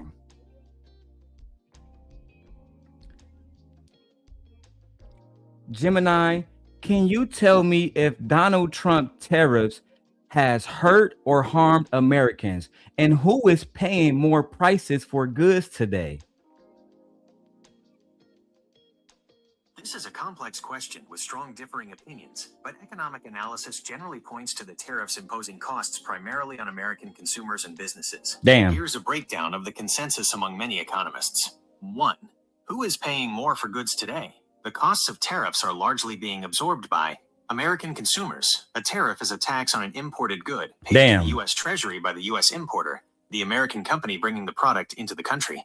To maintain profit margins, these businesses often pass the added cost of the tariff on to their customers through higher retail prices. Estimates suggest that U.S. consumers and businesses are shouldering the vast majority, well over 80% of the tariff costs, with only a small percentage being absorbed by foreign exporters cutting their prices. American businesses, importers and manufacturers, companies that rely on imported raw materials or components, like steel, aluminum, or electronic parts, face higher production costs, which can hurt their competitiveness and potentially be passed on to consumers. Farmers were significantly harmed when foreign countries, particularly China, retaliated by imposing their own tariffs on U.S. agricultural exports, like soybeans, causing crop prices to fall. The government has had to provide billions in aid to offset these losses, with the funding coming from the tariff revenue itself. Multiple analyses suggest that the tariffs have acted as a large tax increase on American households. Some estimates put the cumulative cost of the tariffs to the average American household in the range of over $1,000 to $1,700 annually. 2.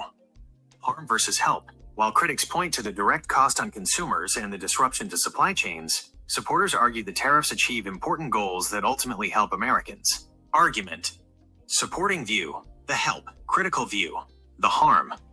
Trade deficits. Tariffs pressure foreign countries to change unfair trade practices and reduce Before we get into all of that, right, Gemini? Because I know Gemini can say a lot, right? We don't want to go into a word salad here. So let's break down everything that Gemini just said, okay? Let's break down everything Gemini just said. Who is paying for goods today? The American consumer. The American consumer is paying for the motherfucking tariffs. Farmers have been significantly impacted because companies have to pay more to bring their goods in, and they offset that by charging the consumers more. The average cost of every American household is between $1,000 to $2,000 more. But you know what? Maybe Mr. Fantastic know more than Google knows. Maybe Mr. Fantastic know more than Claude. Maybe Mr. Fantastic know more than Chat GPT. After all, he is the prince of the manosphere, so he has to know something. Let's go. In office for not even a year. He hasn't been in office for a year. He had to bring down major inflation, fatty. He started the tariffs, and the tariffs are working. Ain't nobody talking. It's the reason why I'm motherfucking talking about tariffs no more. The tariff shit is working. No, they're not. Yes, hold on. You gotta know what you're talking about when you say this now. It's working to the point of where Trump has got an idea where he's of course, again, and to your point, fatty, we all know politicians have to sell. They're the greatest salesmen in the world. Okay, as much as a piece of Barack Obama was, what was Barack Obama? He's incredibly charismatic, and he was very, very good with selling you a dream. Right, that's a part of being a good politician. Trump is a bit. Barack Obama was only good at selling you dreams. Once again, I go to my trusty friend Gemini. Gemini, can you give me a breakdown of President Barack Obama accomplishments, including when he was at Harvard and his accomplishments in the state of Illinois? That's a great request. Barack Obama's career spans multiple high-profile roles, each with significant achievements. Here's a breakdown of his key accomplishments across his time at Harvard, in the Illinois State Senate, and as President of the United States.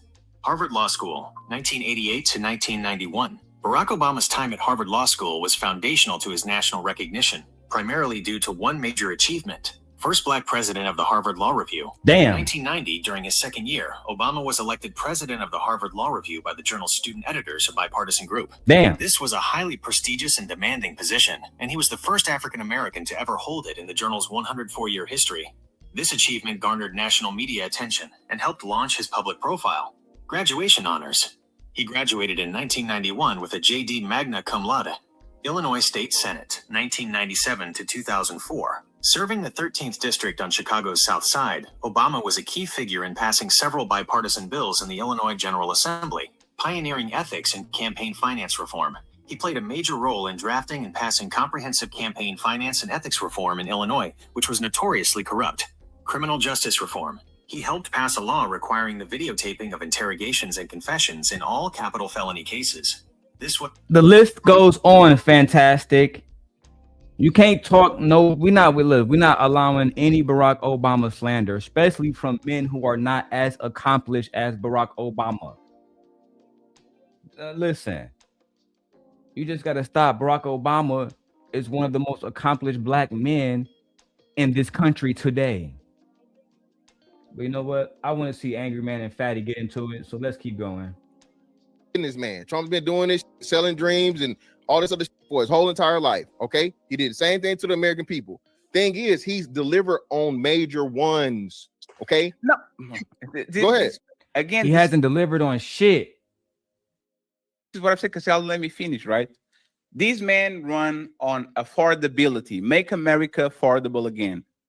And now, on the last 2 months, that people are grilling him because a lot of things are not affordable. Oh, really? Remind me let me again what finish. country Can I you live finish? in? Oh, Angry Man, you're too Remind me reactive. again what country You are live too in. reactive. Angry Man, Remind me again what let me country- finish. I don't like listening to people You tell can flat correct out me. lies. I do not like listening to people So, tell okay, flat no, 1 out second. lies. Okay, so let me ask you Right something. now, as we speak, right. As y'all can see, Angry Man was very passionate about Team Portugal talking about his beloved president. He's a very patriotic man, the Angry Man. God forbid somebody talk about our president in a way that's truthful and honest. God forbid somebody say, oh yeah, he's a shit president that ran on lies. And y'all could have had Kamala Harris. But you fucked up. Welcome to the stage. What's up, Nay? I'm not understanding this. This is like horrible to watch. It's embarrassing to watch. It's like embarrassing. How do somebody that don't even live here know more about your freaking country? What? Okay. Just because you were like the top 5%, because you probably make $400,000 or more, and you're not getting going to be taxed the way that us regular middle class people are. Maybe you don't have to worry about, you can afford your stuff because you got more money than us. But for a regular average American, we're fucked. Okay? We're fucked. And you don't have no empathetic bone in your body to see that. And black men, I got another question. Well, whatever you are, what has Trump done for you so far besides trying to take your whole fucking rights? Why is he at the Supreme Court right now trying to take away birthright citizenship? Do you know what that fucking means? Stupid ass nigga. He wouldn't even spit on you if you was on fire. You won't hear what is it? What the fuck? Shut the fuck up. And now you got pictures of this man with little girls now. Now what you gotta defend? What you gonna defend now, black man? Welcome to the show, Truck and Trader. What's good, bro?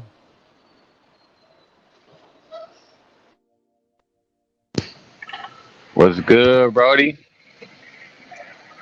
Not much, man. Breaking down these manosphere lies and how these men are bandits. I got to get caught up. All right, let's go back to the video. Ciao.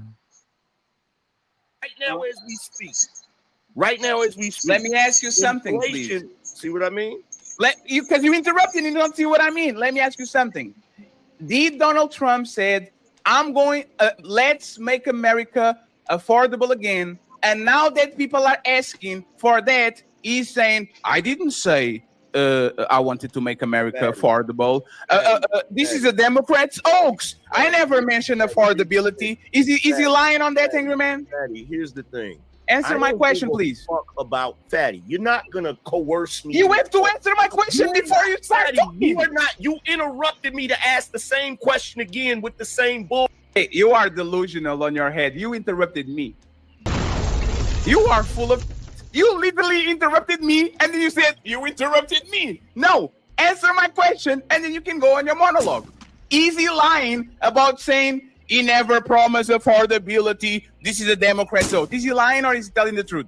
What I'm gonna do is I'm gonna finish my statement. Is what I'm gonna do. Okay. That's what I'm gonna do. After you answer the question, you don't know. No, you don't get to determine how I, bro. Okay. You're wilding right now. Answer the question. You're wilding right now because you don't want me to say the other. You don't want me to correct. No, you can do it after you answer the question. Keep on pivoting. You don't want me to correct the lies you just said. You can do it after you answer the question. Now. Did Donald Trump run on Making America Affordable Again? I'm going to do it now. Yo, Fatty, no, it's fine. It's fine. You know what? Let's see if he answers the question. He's not. No. Everybody quiet, please. Let's see if he answered the question or if he's going to dance around it and move the goalpost. Go ahead. No, what I'm going to do is I'm going to continue saying what I was saying in the first place. No, you're going to answer the question first. Look, left, right, left, turn to left, pivot. Team Portugal had him on this one. I say you stuck because you know what he's saying is the truth. You know exactly what he's saying is the truth. And instead of you just end up being a man or putting your balls on and saying, yeah, the white man lied to her once again, now you don't. I'm going to say what I want to say. I'm going to do. This nigga won't even spit on you. If you was on fire, I don't get it. I don't get it. You want to be that white that bad? Wow. You can't make this shit up. Watch. Let's keep going.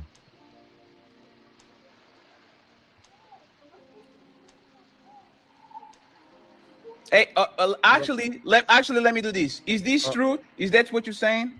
What? Is this what you're saying? He said the affordability is a lie that Dems keep pushing. Is this true, Angry Man? Fatty, let's move on. Not Angry Man being quiet and not answering like an angry woman and shit. Not you staring, not saying another fucking word. That's what I'm saying, bro. That's that emotional shit. Acting like a whole bitch. Conversation about this nigga Donald Trump because y'all don't want to admit that the things that he said he ran on, he lied about, bro. He hasn't. Somebody got background up. That's Beyonce. Donald Trump lied to y'all directly to y'all faces, and y'all was cool with it. Right up to now. That's how I can go on Google Gemini and break down every single thing that y'all lying about on here. And we will, up until the point where Angry Man lead a panel because Fatty brought up the fact that his wife had a kid before they got married and blah, blah, blah, blah, blah, blah, blah. Right? Anybody want to speak before we keep going? Nay, Tay?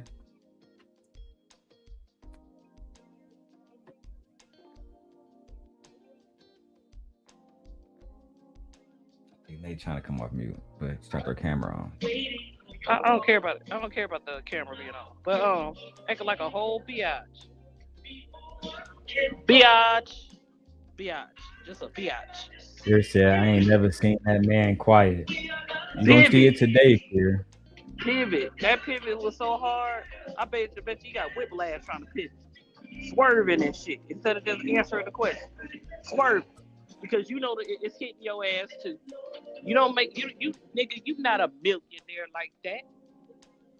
You don't got money like that. You getting by just like the rest of us. And instead of you just being honest about it, you still trying to ride that coattail because you want to be a good old boy.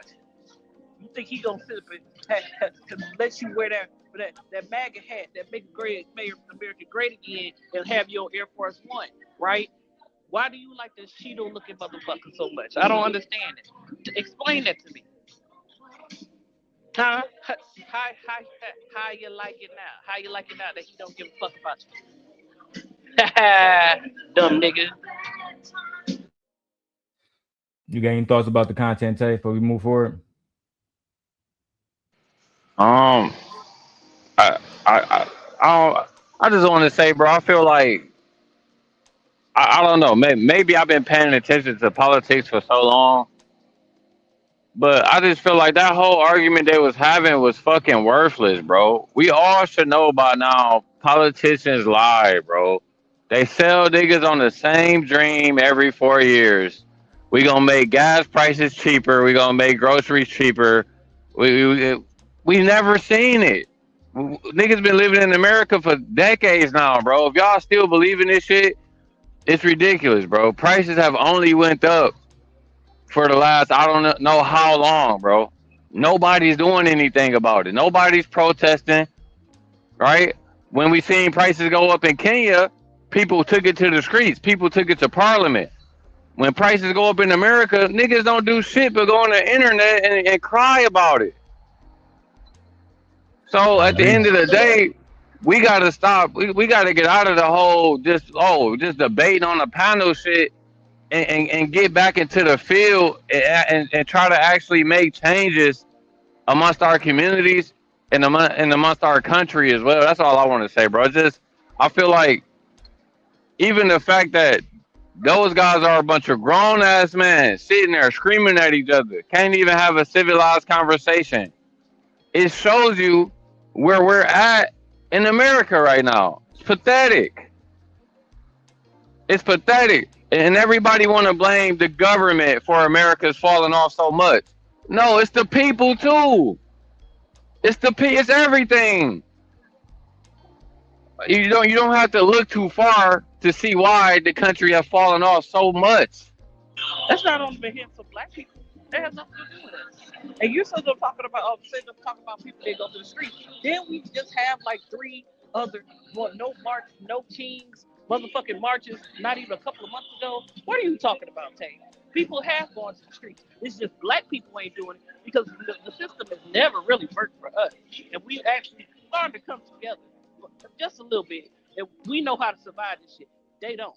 But let's be clear, as technology and AI becomes a thing, of course prices are going to go up. What you expect is going to happen as life and economy progresses throughout the year. You're going to have upward pricing on things because the more we get more technology, of course, the more people are going to be demanding that technology, and the supply of the technology is pricey. We already know that. So that's neither here or there. But as far as the government, the people is not our fault. It's the people that we elect. And a lot of white men, because they wanted to be a superior power and they think they just know every fucking thing. This is what they created. And some of y'all black men voted for this too. Not all of you, but some of y'all voted for this exact outcome. So I don't want to hear nothing about we ain't doing nothing about it. Because I'm just saying.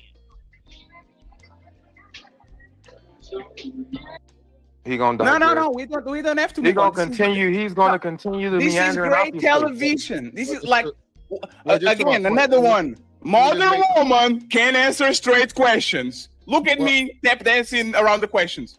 It's just real quick. Well, I want to go back to a point I made earlier because people challenged it. You're not gonna play this straw man bullshit with me, Fatty. So answer the question. You're not gonna play this straw man bullshit. Why are you being difficult? No, you're being difficult. So why don't you answer the question? You're being difficult. You're being difficult. Can you answer the question, please? You're being difficult, and you're being a poor host. Okay. No. If I was a good host, I would step on your motherfucking neck because you're not answering questions. You're being a poor host right now. A host doesn't let their guests run over them. No, you are being a poor guest. I'm not trying to run over you. You're projecting. Don't answer my question. You're trying to run over me right now. Anger man, I'm being a You're poor trying host. to run over me right now. Man, ain't gonna lie, AM. And I say this out of love, my nigga. I've seen you do this way too many times, bro. And I said this shit, and I'm gonna say it a million times again.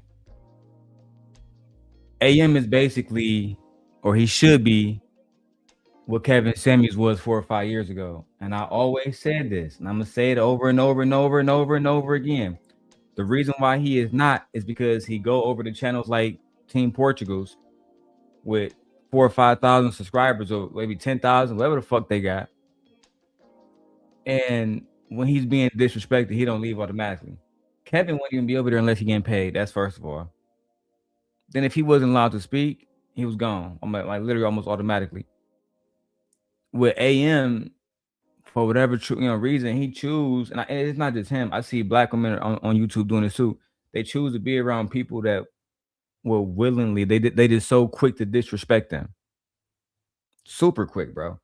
I've seen it happen to AM so many times where he begged niggas to show him the respect that he feel like he deserves, and they just don't do it. I think that at that point, bro, maybe you should just realize maybe y'all got like the same ideology about women and shit, but these niggas just don't like you. They want to use you in real life. They low-key think that you just not on the same level as people like an Anton or a fucking Myron Gaines, et cetera, et cetera. They think you're on the same level as them, which is crazy because you have 800,000 subscribers. You shouldn't be. I think you need to remove the access away from these niggas, bro. Stop being around niggas that don't appreciate who you really are.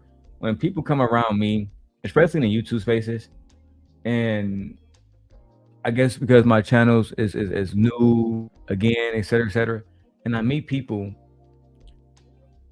who for some reason think that they can teach me about YouTube. It'd be asinine.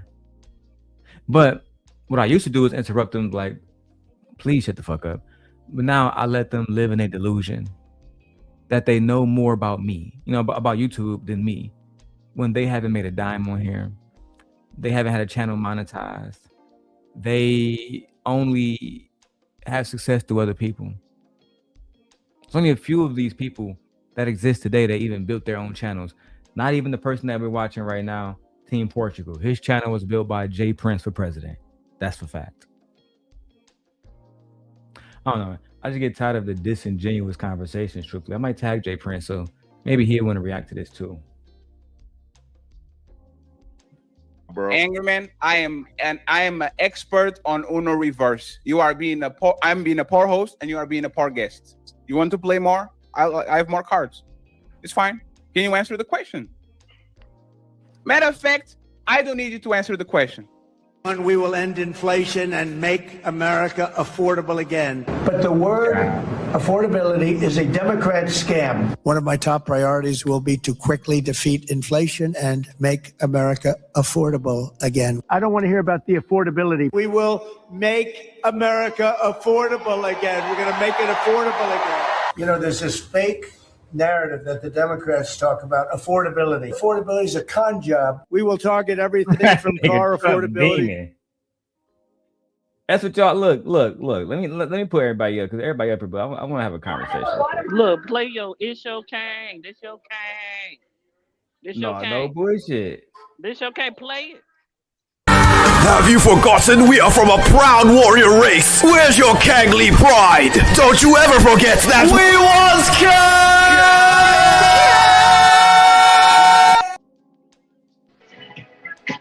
This your king. This is what y'all Look, dog, I think it's crazy, Nate, because I've been telling Michi this and y'all this from the beginning. When Michi was like, you fuck with Trump? I said, Trump no different than a nigga on the corner selling you a Reggie bag, telling you that it's cookie. He the same nigga. Everything that come out this nigga mouth is a lie. He the type of nigga that tell you he got some act and it's some pro meth. Man, this nigga on a different level of lying, bro. He been doing it for years, trucking. So when I see Trump, right, it all started back in 2016. Right, me and you, we still in Mount Pleasant. I'm moving back and forth in Saginaw and shit. Donald Trump says this: I'm going to build a wall on the Mexican border, and I'm gonna have Mexico pay for that war. I couldn't help but to laugh. That's and bro, and that's what I tried to pretty much say earlier. Like the fact that niggas even be believing politicians, that shit just let me know we ain't on the same level of thinking, bro. I don't give a fuck if it's Kamala. I don't give a fuck if it's Trump. I don't give a fuck if it's Obama. If you believe these niggas, we are not on the same level of thinking. That's just period. To believe that a fucking great Berlin type wall is about to be built because Donald Trump said so, and not the tax-paying citizens of America, but the tax-paying citizens of Mexico is going to pay for it, and you niggas ran with it. It's just, if that's the case, pathetic. I got a unicorn to sell you niggas right now, $2 million. Wire it right now. I got I got 2 unicorns. I got a baby dragon outside too. The same one that was on Harry Potter too. That's right. Literally the one that Harry rode, nigga. Since y'all believe in any fucking thing. But instead of them conceding, trucker, watch how they respond. After seeing Donald Trump lie so fragrantly, let me rewind it 20 seconds just to catch that little. I like watching Donald Trump lie. It's like watching Leia say, "Oh, Leia, did you do this?" "No, Daddy." And you know she did. To me, it's comedic. Well, it's really not comedic because he's the president and he actually impacting a lot of people's fucking lives. Matter of fact, I don't need you to answer the question.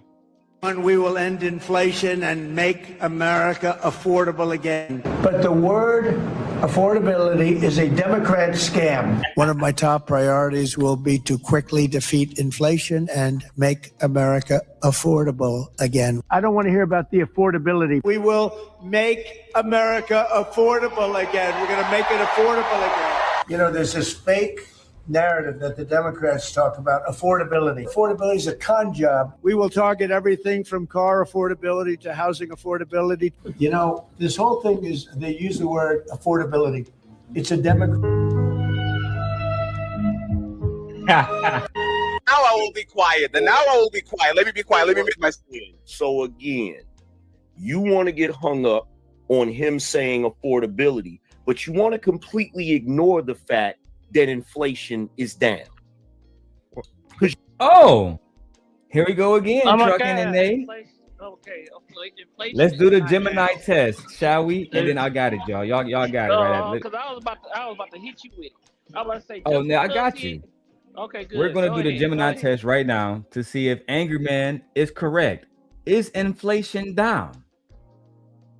Hey Gemini, I was listening to the Angry Man, and he said that today inflation is currently down due to President Donald Trump current administration. Is this true?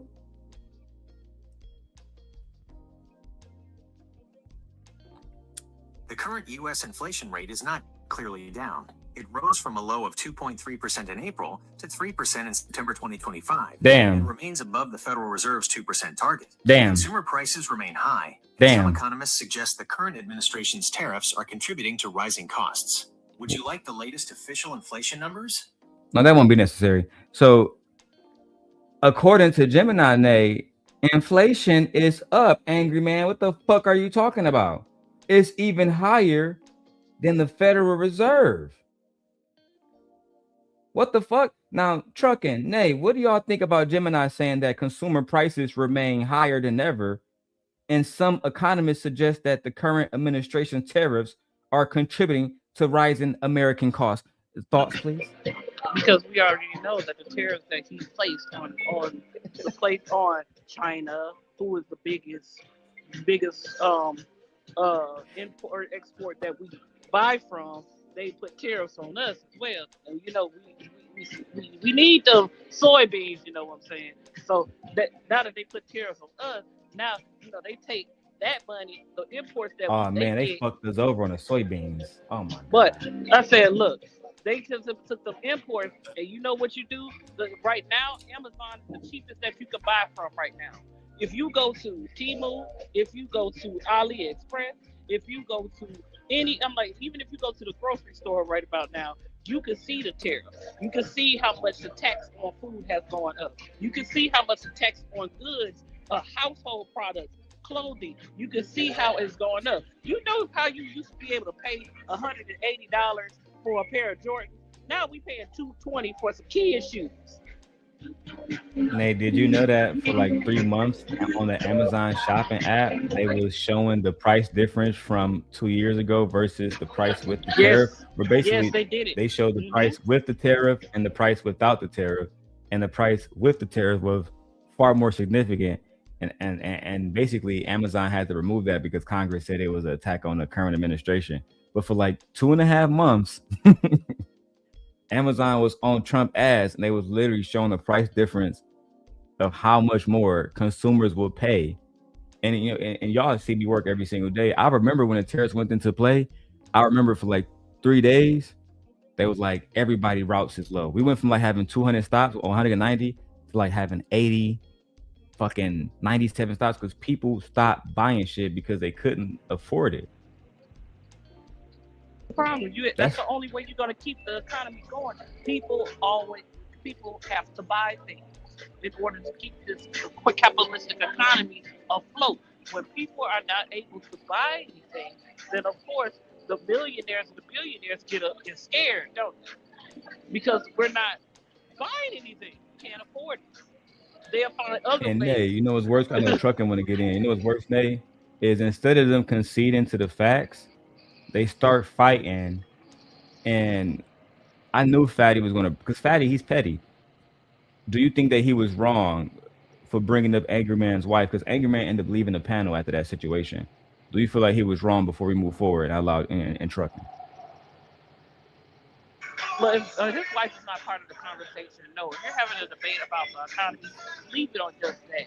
Now, if Angry Man made a personal attack towards him, then that's different. But if she wasn't part of the I'm gonna play the clip so you can see it. But what he told him was he feel like people who are not from America should not be speaking bad about Donald Trump. Well, first of all, people in America are speaking about Donald Trump, and people who actually who can't now come to the country, because you know we also need tourism as well. People who come to our country to tour as well, and that has dropped significantly too. Travel has dropped sufficiently low because the tickets are too high. People are starting to drive to where they need to go instead of flying. You have literally shutting this country down has caused a significant hike in pricing for American people.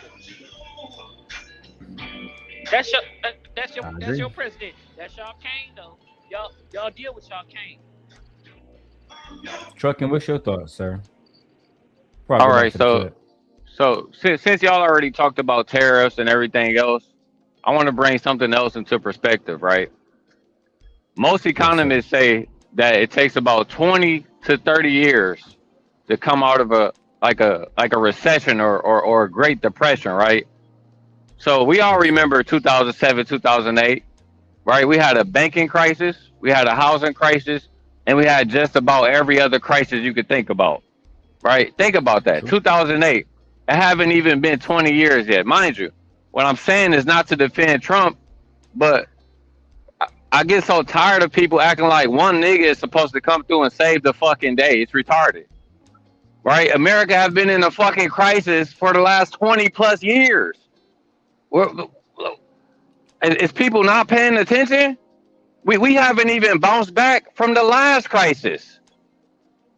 That's what nobody is talking about. Which was the last crisis? What last crisis did we have? The recession. I just said it. You should have been paying attention. No. What last crisis did we have? And who did it come from? I literally just said we had a banking crisis. We had a housing crisis.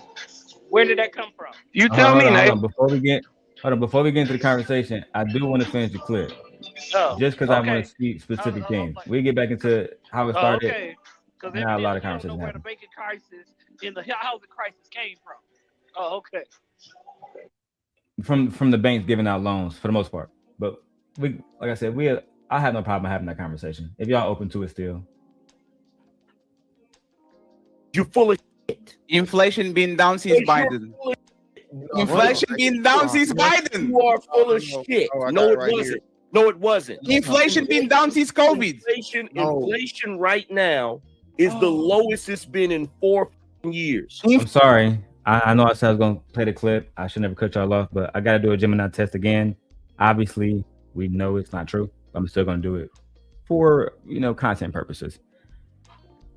Gemini, I was watching The Angry Man, and he said that inflation is the lowest it has been in the last 4 years. Is that true?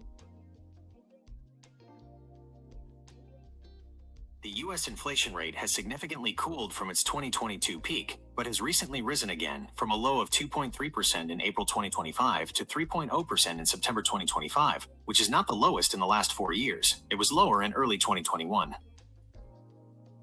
Who was the president in early 2021? Donald Trump was president until January 20th, 2021, when Joe Biden was inaugurated. Okay. So it's a double whammy, right? When Trump was leaving office, inflation was low. Joe Biden get in office. I got nothing to say about that because I didn't. Yeah, so and that's another thing, real, that people don't talk about. Like I said, this ain't me defending Trump. This is just a basic fucking conversation. When everybody was saying that Biden, inflation was at its all-time lowest when Biden was in office, that was because of the shit that Trump did the previous 4 years. Which is according to what Gemini just said, it seemed like. Hold on, just hear me out, y'all. Like what? Because just hear me out. Because just like now, people ain't talking about, inflation is up because of some of the shit Biden was doing. And then, like I also said, a lot of people, they're so fucking retarded when it comes to economics, bro. It's pathetic. People act like major things happen in 5 years. You can change the whole fucking country around in 5 years, bro. Like I said, we're still suffering from the financial crisis of 07, 08. When they had to bail out the big three, when they had to print all these gazillions of dollars just to keep shit moving. We still haven't even recovered from that. So, like the only reason I'm bringing all of this up, bro, is because when I have these conversations, I like to look at the big picture. I like to look at the overall picture. Because it's easier to just point fingers and say, oh, this nigga did something wrong. He did, it's his fault. It's Obama's fault. It's Kamala's fault. Bro, we got to look at the whole system. The whole system did nothing but fail us over and over again. I don't even know why people keep acting surprised. How the fuck are you still surprised about the same system that have failed you for the last 20, 30 fucking years?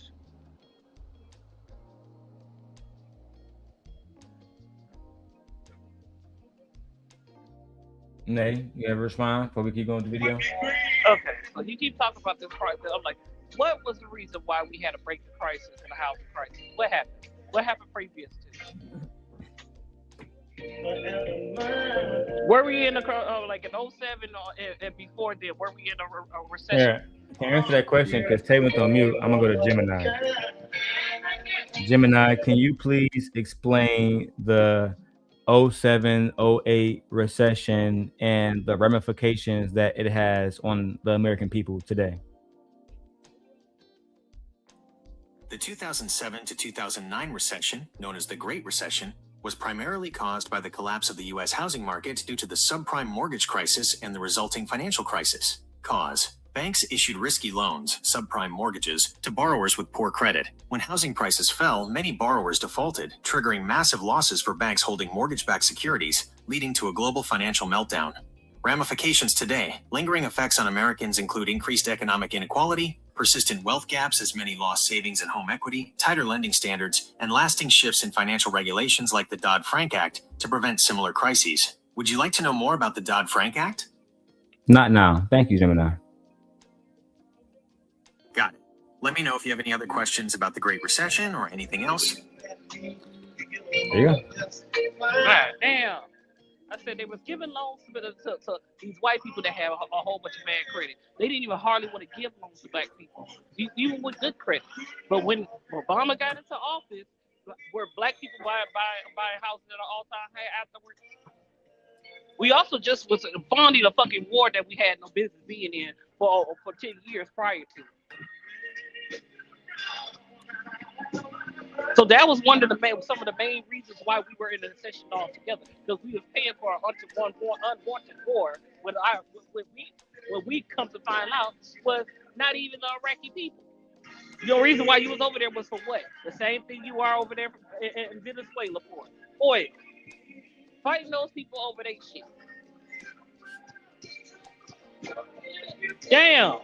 Like, I'm like, then on top of that, after that, I'm like, Trump inherited our economy from Obama, and it took Obama almost 10 years. He knew it was going to take him about 10 years to get it together. And he got most of what he said done. Now, did he make some bad deals? Yeah, of course, we can say that. But majority of what he said, he did and got it done. And some of the stuff is still in fruition now. Now, didn't Trump get into office and take away a lot of what Obama did, and still is trying to get rid of some of the things Obama and Biden put into place? If we wouldn't have had a whole C-19 thing, if we would have kept the pandemic department that Obama should have had in place, would we? We wouldn't be in this predicament right now, would we? Pandemic what? Pandemic who? Because we had money allocated in a department allocated for stuff like this. But what did that dumbass white man come and do? Put us in a whole nother crisis. Took that man 8 years. And then you inherit a good economy, increasing economy, and still come back to fucking right back up. When in the last, you might as well say 50 years, have Republicans done anything to help the economy? Yeah, I'm not arguing this. I'm just reacting to the video.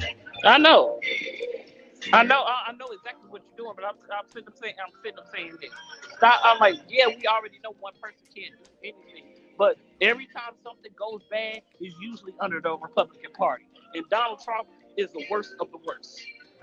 Period. We're not gonna talk about black folks right now. We're talking about the economy as a whole, because we exist in this economy. God damn. Trucking, you got a response before I keep going with the video? No, keep going, bro. All right. Let me go back to it. Wrong one. There we go. Inflation is down since COVID. That's the point. Yes. What you're talking about right now, Fatty.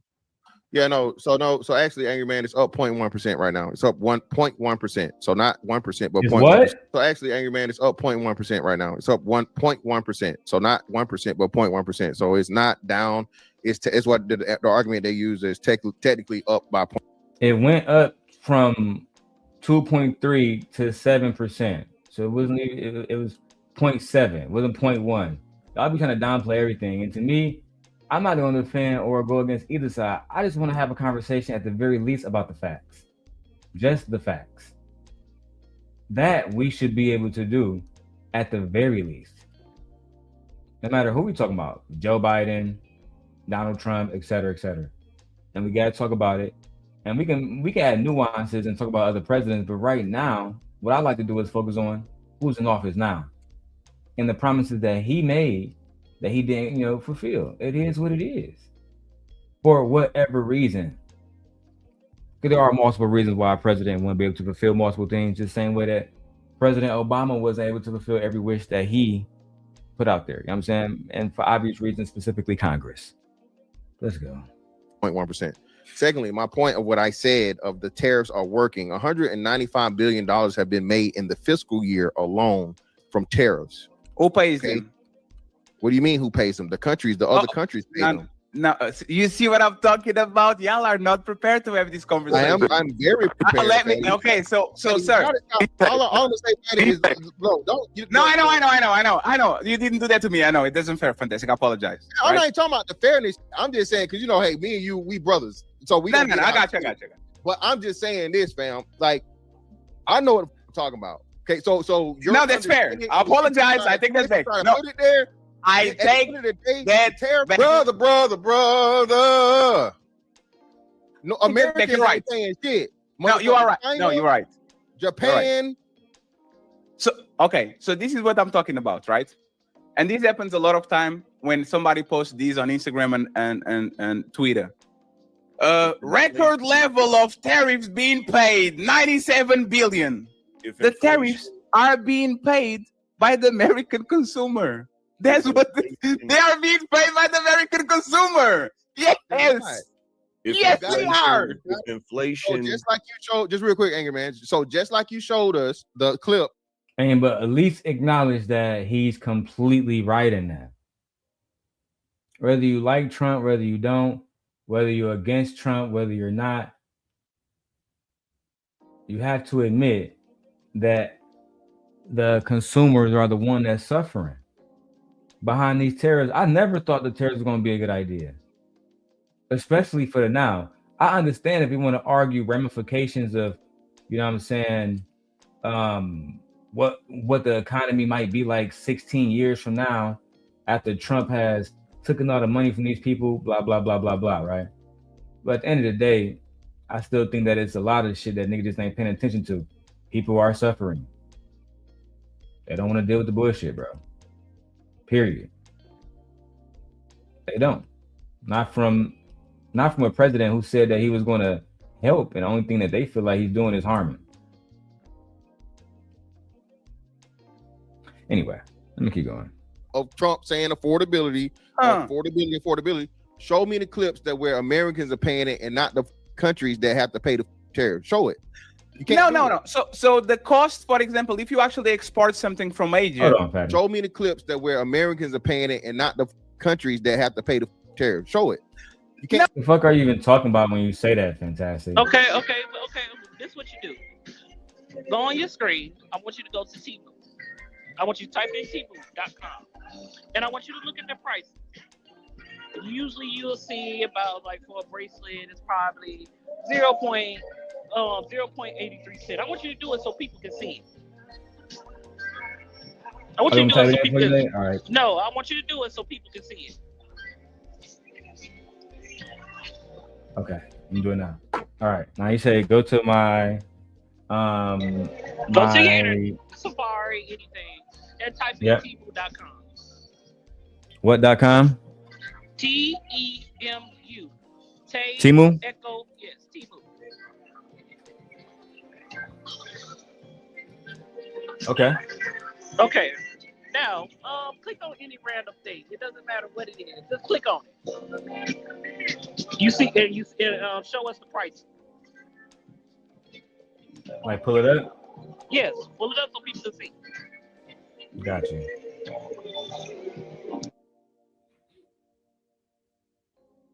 All right, so this is it look like a storage bin unit.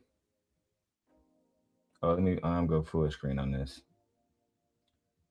And it's on sale from $16 to $1. Okay, so it's $1 and some change.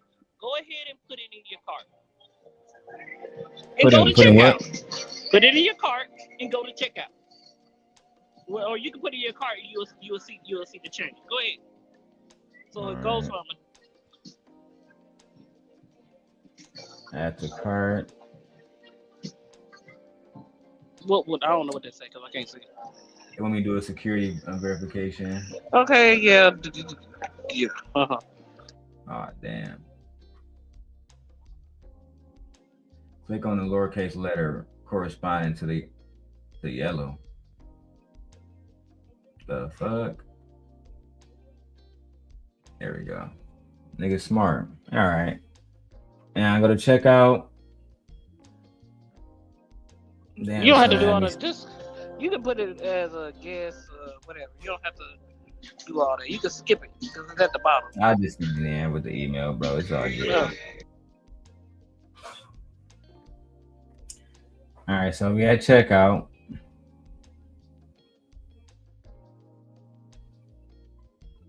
Nay, we at checkout.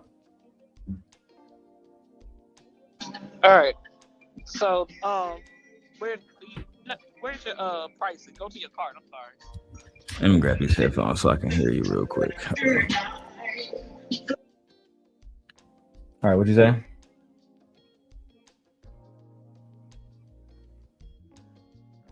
What are we doing there? I said, I want you to go to the view your cart so you can see the item itself. Okay. I'm in the bagel. All right, go to cart. Okay, you see your item? Yeah. Okay, so when you go to, do you think you're gonna pay $100? Are you gonna pay $1 to change for that? No, of course not. You got to pay for shipping. You gotta pay for shit. Sometimes on Temu, you will actually see the price change. So, say for instance, maybe it's a holiday right now, but say for instance, you have multiple items and you'll see it at one price. Sometimes you will see the price change from 67 cents to $1.50, or you will see an item that was $1.74 change to $2 and some change. That's what I'm like. Temu used to do it. They probably just stopped doing it. But that's how they implemented the tariff. They would show the original price of it, of what you were supposed to pay for it, and then they add the inflation or the import tax. It may be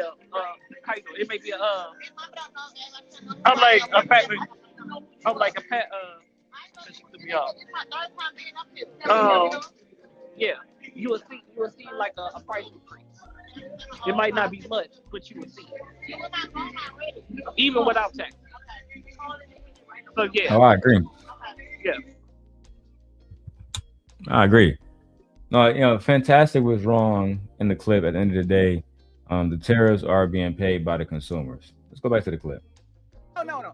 So the cost, for example, if you actually export something from Asia, you are going to understand that the prices are higher because what happens is those countries' commerce don't want to lose on their margins. So if the tariff is 20%, they up the price, and the American consumer is paying that difference because we are still going to import shit from China. Like I just yes. said. They can only up 0.1%. CJ. No, Fatty. How is it no? You're either purposely doing this, or you don't understand. Tariffs mean that in order for your to get over here, you pay us an upfront fee. You pay us an upfront tax to get your here. So we spend that. So we spend that. The country. And are the prices the same, or are these? We already did a Gemini test on that. I'm not gonna waste our time.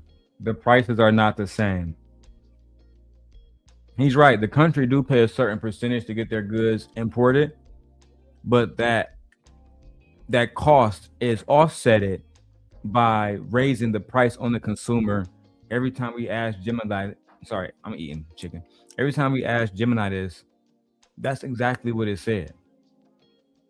Every single economist that has studied the tariffs has said that it's going to be bad for the American people, specifically in the short run. Right now, it's going to cost the average household an extra $1,000 on goods. That's from everything from groceries, toilet paper, you name it, bro. Lord have mercy. I just told you. Hold on. I just told you. Wait. I just told you inflation only changed 0.1%. Thank you. I just told you inflation only changed 1.1%. Gas prices and everything's still the same. Food is down. So yes, the prices are still the same. No. So that's what inflation is. Let me just reply 1 second, and then you got it right. You know what? Most prices are not changing because Trump threatened tariffs, and then he actually doesn't do them. What Trump does, let me finish. What Trump does is, in 1 month, I will tariff Mexico, Canada, and China, and the markets go down. And then on Monday, he says, you know what? I'm going to delay it 1 month, 2 months, 3 months. What happened on the tariffs that actually Trump passed through? All those commercial goods, actually the value of the price went up. And now the Americans are paying the difference for the difference. It actually trickles down to Americans paying the tariffs. No, that trickle down shit is Yes, bullshit. it does. You just shot yourself in the foot. You just shot yourself in the foot. No, I didn't, but prove it. Well, I can tell you how. Let me tell you how. So either way it goes, even if he's bluffing and he says, hey, I'm gonna tariff your ass to 50% or whatever, so on and so forth, and the country that is doing the import drops the price down or takes the tariffs away for us, who reached the benefit of that reduction in the that they're importing? The Americans. It don't work that way, bro. So it's not working the way you're claiming that it's working. So can I? That's what I'm saying, bro. And now you see trucking why I stop even having conversation with these niggas, because they can't even fact check they shit. They can't even fact check the shit that they saying, bro. This shit look be disgusting. Exactly, bro. And then, and like I said earlier, I hate trying to look at one thing and pin everything on that one thing, bro. To me, that's the worst way to talk about global economics, bro. It's fucking retarded. Yeah. Because guess what? Whoever comes in office next, prices are still going to go higher, my nigga. This is the American way. Can we just simplify it as that? Nigga, this shit been going up for decades, bro. When you say the American way, you gotta elaborate for the audience, obviously. I believe, right? Just the same reason why the banking crisis happened is because of one fucking word. It's called greed, right? So what I mean by the American way, I'm not talking about the people, but I'm talking about the government. I'm talking about the corporations. This is, bro, do you remember at one point when they was trying to sell niggas the law of, hey, we gonna build robots because that's gonna help prices go down, because then we ain't gotta worry about, people asking for more money, and that's gonna be good for everybody. Do you remember when they was selling niggas that law? They've been lying for a long time. The mayor Come of New on, York, man. Mandani, said he's gonna give New Yorkers free rent, and they voted that nigga in. Come on, man. This a lot of niggas always want to point it at this, point it at that. Bro, let's just keep it simple. The prices are going up because these niggas need more money, bro, and they want more money. And it ain't nothing you can do about it because you're on the fucking YouTube channel and doing nothing, just talking. That's why it's going up, because you don't have the power to make it go down. This is true, right? Especially if you're a fucking American citizen. Most Americans are just consumers. They can't stop buying shit. They can't stop going to McDonald's. They can't stop going to the BBQ spot. They can't stop shopping. They just can't. That's the real reason why shit is going up. Cause they know they got y'all niggas. If they made gas prices $5 tomorrow, who's going to stop buying gas? If they tripled the price of fucking toilet paper tomorrow, who's going to stop buying toilet paper? Nobody. This is why on my channel, what I teach niggas how to do is stop bitching and complaining. Because guess what? If you're going to live here, learn how to get some fucking money, bro. Because guess what? The niggas who get money, they not complaining about inflation and shit going up. They get money so that they can afford the life that they want to fucking live, bro. And because they understand that if you want to live in this country, shit is going to keep going up. You can pull up the motherfucking chart. Pull up the NASDAQ chart. Pull up any chart. Housing. Pull up any, bro. Go. All of this shit has done nothing but go up. No, of course. What are we even arguing about? Tariffs? You niggas are talking about tariffs, bro.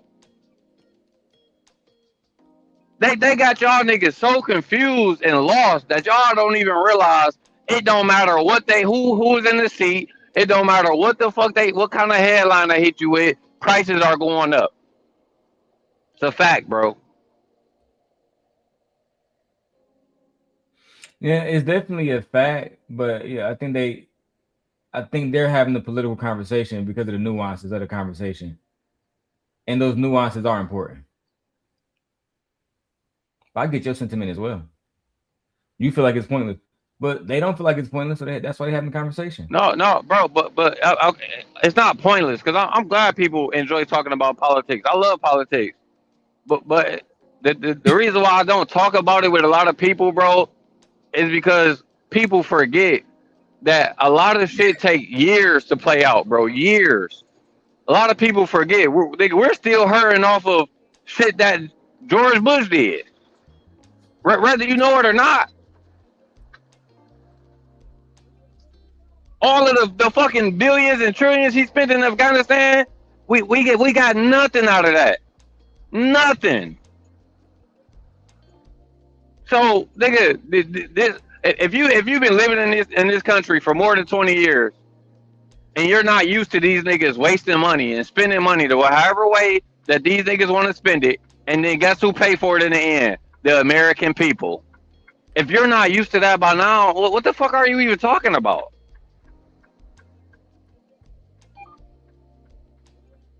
Okay. Let's go back to the clip then. That's the only thing I'm saying. Chance. Sure, go ahead. For the people. Right? No, you don't. Oh, go ahead. Oh no, my bad, bro. Go ahead and play the video, bro. My bad,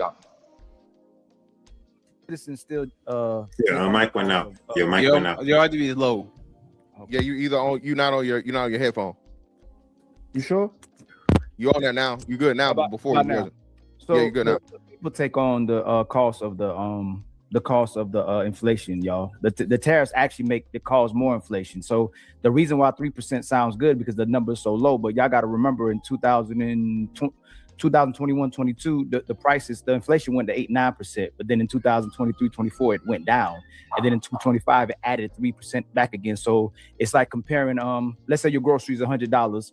After the spike, it went to $109. In 2003, it adds 5%. It's $114. 2004, it'll go to 118, and 2005 it'll probably go to 122. So just because they're paying tariffs, that doesn't mean that we're paying off with the inflation. So what Fatty's saying is right. Generally, we are paying off the higher price. The tariffs through the higher prices. The government collects the revenue. It doesn't pay off the inflation for us. So we still have to pay off the inflation. It goes.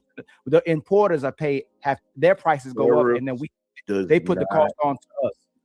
Your numbers are wrong. Your numbers are wrong. Does not. Which numbers? Do you know the reason why we have all the numbers you just said? The reason why we had that, I say, do you know the reason why the actually inflation became that 9.0 number? Because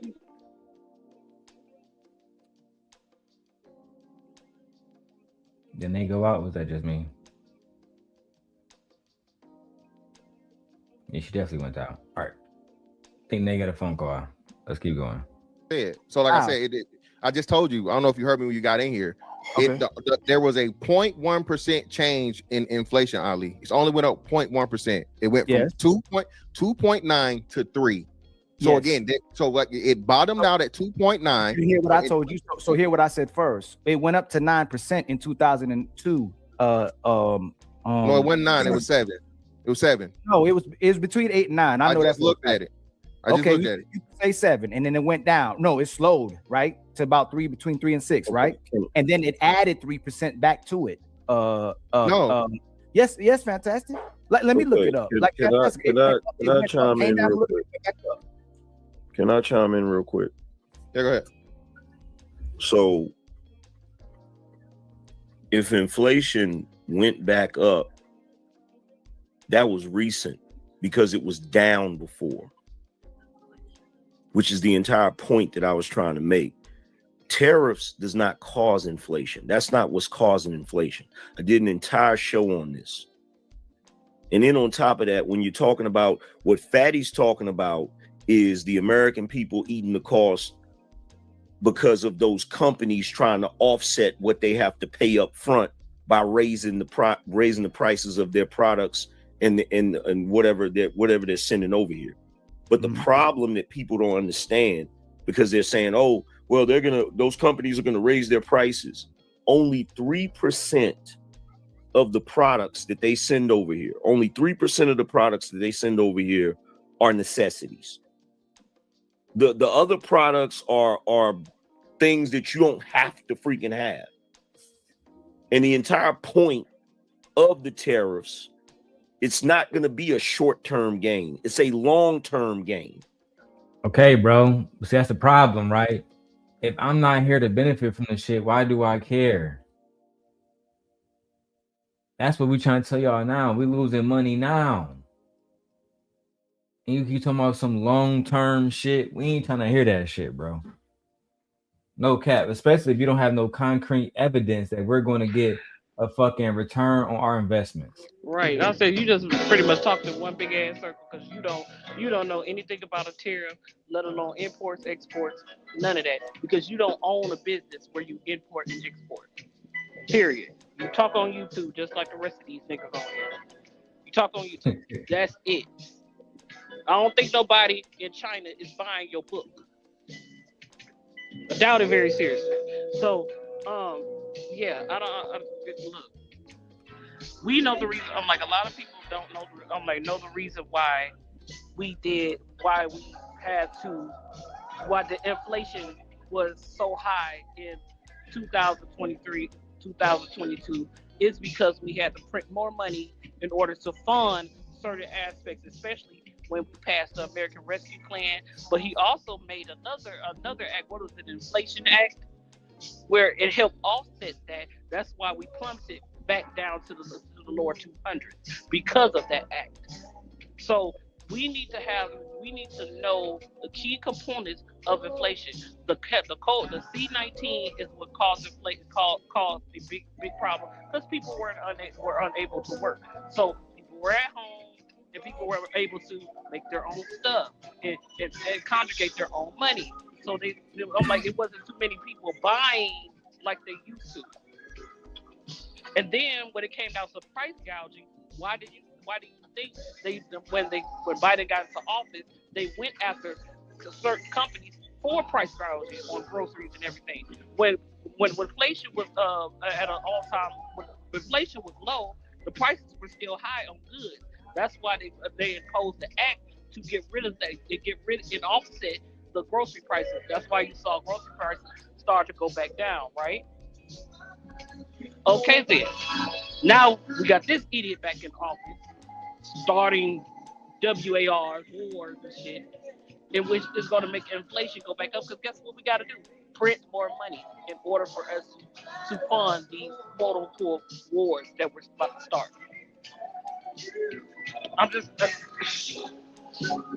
The American people are suffering.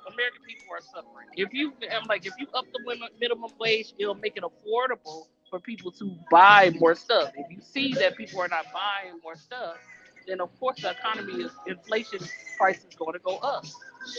It is what it is. Yes, this is what capitalism is.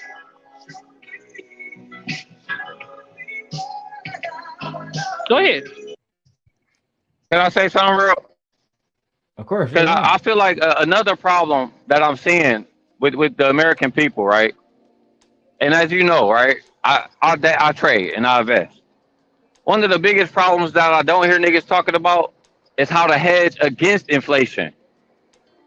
I don't see niggas buying gold. I don't see niggas buying silver. I don't see niggas buying assets to hedge against inflation. Yet everybody is fucking complaining about inflation. But these same niggas are going to go into these fucking shopping centers and spend money on shit that's not going to bring them any money back at all. But these are the niggas complaining about inflation. If anything, teach yourself how to hedge against inflation. That's all I wanted to say, bro. No, I'm with you on that. That's a big play. That's play the game. Don't let the game play you.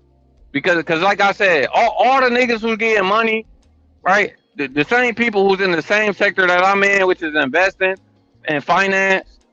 These niggas ain't gonna be the ones on the internet complaining about fucking inflation, bro. Cause why? Cause they was already prepared, bro. They already seen what was coming. They was buying gold. They was buying commodities. As they should be. Motherfuckers need to stop bitching about inflation and learn how to fucking fight against it. If anything, this is not going to be the last time inflation is going to go up, bro. Oh, what? Niggas just think inflation supposed to be low forever?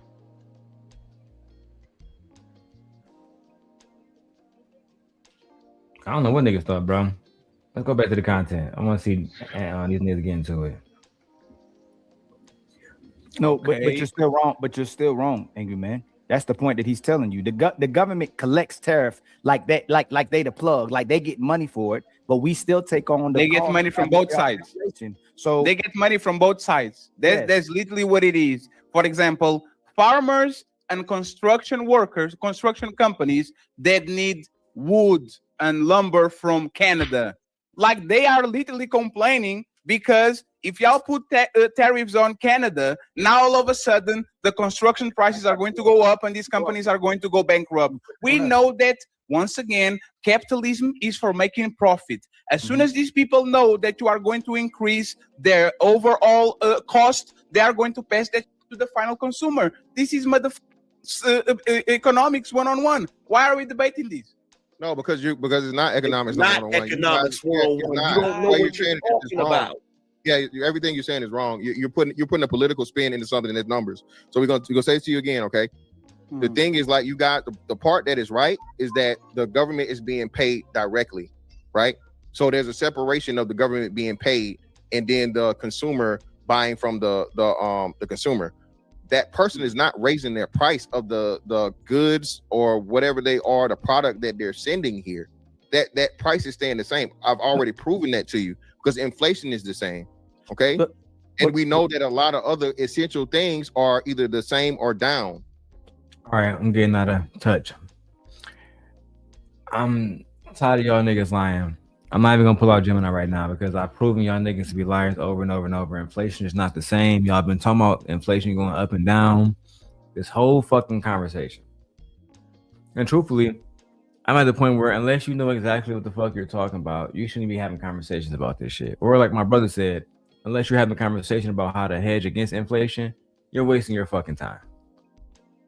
And Chite, on here, what usually happens is they have these conversations to try to make women think like they're smart. They're smart politics. They're sophisticated, educated niggas. Whole time they don't know what the fuck they talking about the whole show. Exactly, bro. Exactly, and that's why I say I hate to have these conversations, bro, because I'm literally watching the markets day in and day out. That's all I do, bro. I'm not trying to brag, but that's literally all I do. Is figure out inflation and shit like that, bro. Because I'm not the type of guy that's gonna sit here and complain. Freaking system by now. Then where the fuck have you been? If you're not used to inflation going up and down, where the fuck have you been? You haven't learned how to play the Game of Thrones yet? The same niggas who complaining about inflation, bro, almost everything has made an all-time high, from metals to fucking stocks, everything, bro. Nvidia, Tesla, everything has hit an all-time highs this year. I guarantee you none of them niggas on that panel have partaken in any of that shit. But these niggas on the panel talk about inflation. Exactly, bro.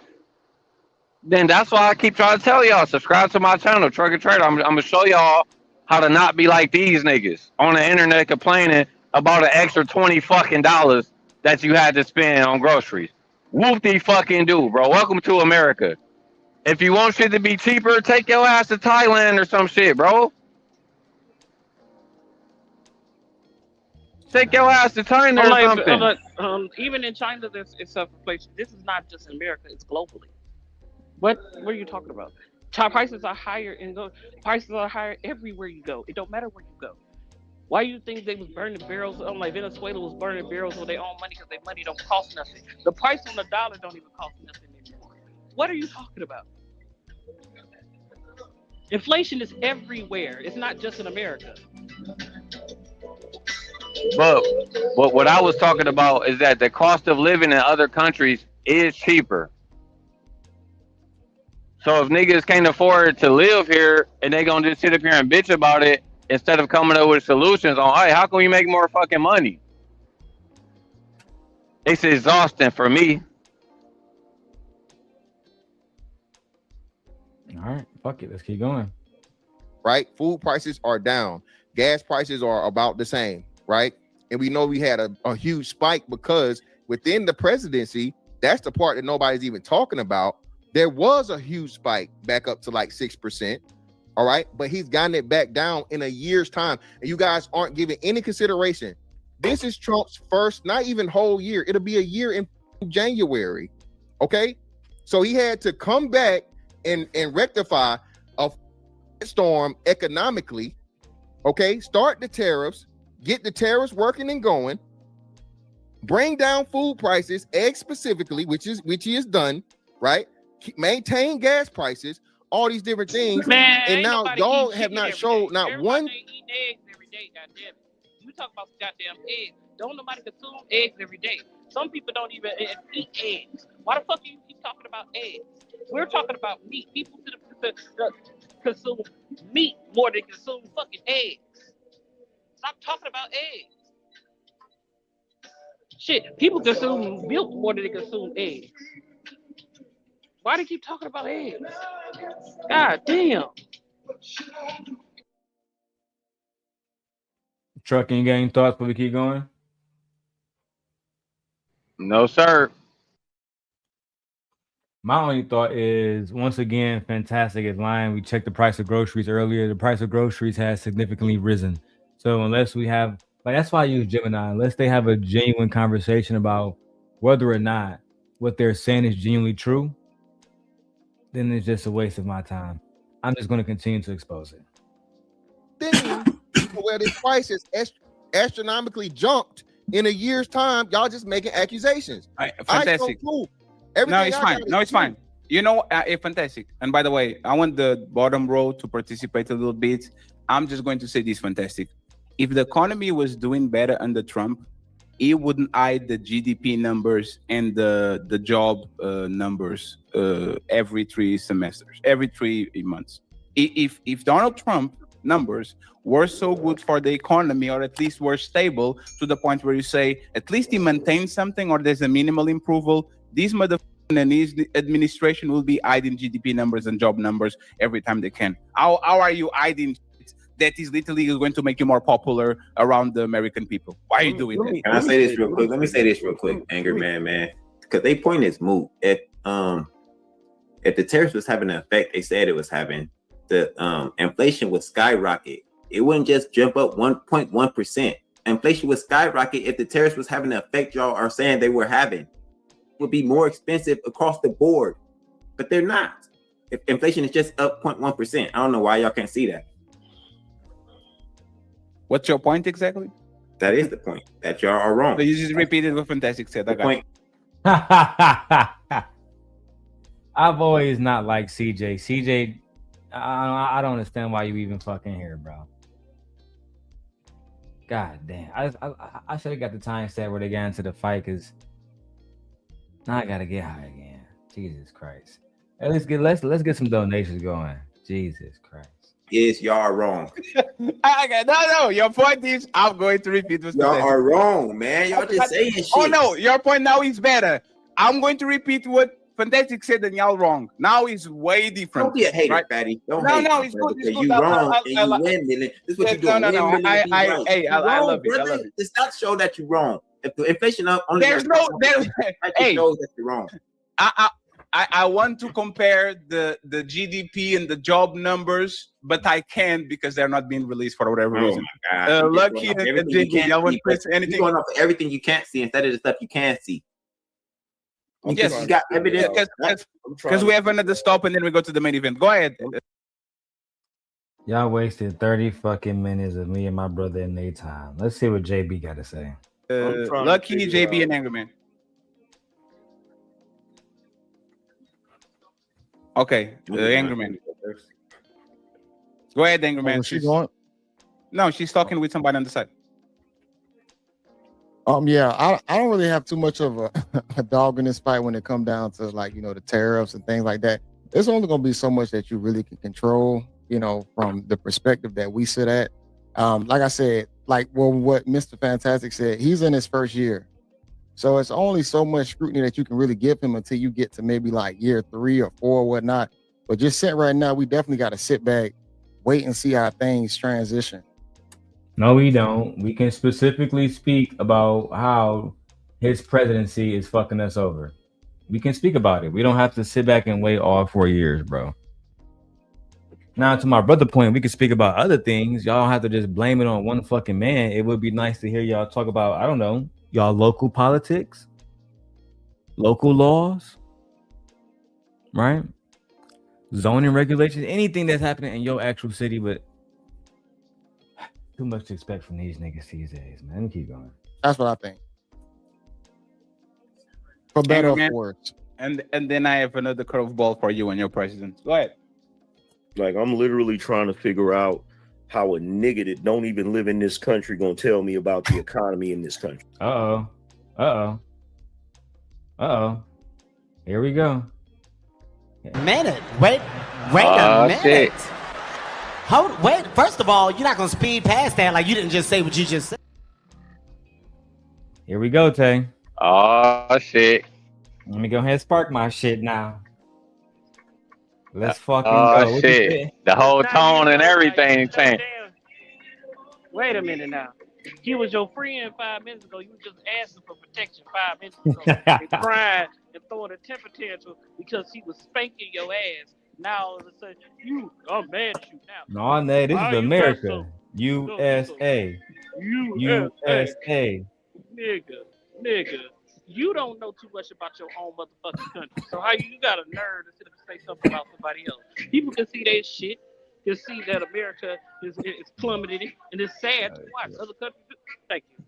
It's sad to fucking watch. Shit. Shit. Even the people in other countries see what's going on. It ain't right. Shit. Goddamn. It ain't sad for me because, in my opinion, it creates an opportunity. And this is what I wish these niggas were smart enough to transition into and realize that there's opportunity. The market can't just go up forever, bro. It has to be a retracement. And unfortunately, a lot of these ignorant ass niggas, they're going to get wiped out during this retracement because they don't know how to invest their money. That's the reality. But you know what? I'm like, what your president did do? Because the president did do was wipe out financial literacy out of certain programs in colleges and in high schools. You know, that's exactly what he did, especially when he dismantled the Department of Education. Hold on. We finally got there. I don't even want to get into the other shit that Trump did. I want to go to the clip. Right now, we definitely got to sit back, wait and see how things transition. That's what I think. For better or for worse. And then I have another curveball for you and your president. Go ahead. Like, I'm literally trying to figure out how a nigga that don't even live in this country gonna tell me about the economy in this country. The same way a nigga that is a stepdad is talking about the red pill and manosphere. Gave the floor to me. The same way. Oh shit. You heard Fatty said the same way a nigga that's a stepdad is gonna tell me about red pill and shit. I mean, where the lie? Shots fired. Well, where the lie? That sounds like a 12 gauge. Look, no, that's a Desert Eagle tape. Fuck that. No, that's a lie. Shots fired. Damn, he was snappy too. He was quick with it. But where the lie? Where the lie? You whole ass stepdaddy ass nigga. How you gonna try to tell anybody about how to have a relationship, nigga? Nigga. Well, you damn. Out here. You sit up talk about how bad daddies. Darrel, what's your thoughts on that snapback, bro? I mean, he told the truth about that nigga, bro. Bro, he is a stepdaddy. Damn. He told the absolute truth about bro, but shit, let's keep going. Team Fatty. Step dummy. He's talking about the man. I'm literally trying to figure out how a nigga that don't even live in this country gonna tell me about the economy in this country. The same way a nigga that is a stepdad is talking about the red pill and manosphere. Gave the floor to me. The same way a stepdummy is talking about the manosphere and the red pill. The same way. Fatty, real talk, bro. I didn't come over here to be disrespected, fam. Oh, you disrespected me first. Are you serious? Come over here. I'm dead serious. You disrespected me first. Come over here, bro. You punch me, I punch you. Bro, what is that not clear about? Bro, nobody disrespected you. What? Yeah, you was blatantly disrespectful, bro. And I think it's crazy that somebody like Fantastic and JB React, y'all got y'all motherfucking mouths closed when y'all talk about baby mamas all day, every day. And how if a nigga date a woman or marry a woman with kids, he is simp. When he point everybody done pointed out the fact that AM got, you know what I'm saying, his situation. I ain't gonna be disrespectful to that. But it is what it is, right? You can't speak about baby mamas if you married a baby mama, and it's hypocritical. But let's keep going, child. That wasn't disrespectful. You. So nobody. Why? What the fuck do you know about the not even from here? Like what the? You're not. You're and you are a stepdad, so I didn't respect you either. So we even. You're literally speaking on the economy that I'm living in. Yes, and you are. You didn't lie about me, and I didn't lie about you. So we even. I literally watch the market. All of my shit is up, and has been up since this dude got back in office. The freaking gas prices, all of that, everything that y'all keep saying. Let's go back to Gemini. Gemini has gas prices lowered since President Trump took office. Yes, gas prices have lowered since President Trump took office in January 2025, with the national average dropping below the $3 per gallon threshold in December 2025 for the first time since May 2021. There you go. I wonder what they'll say. I wonder what they will say. Let's keep going. CJ said it perfectly. If what y'all was saying was true about the tariffs, we would see increasing prices across the board. What is up exactly on your portfolio again? Just to make sure. What is up on your portfolio again? You said what?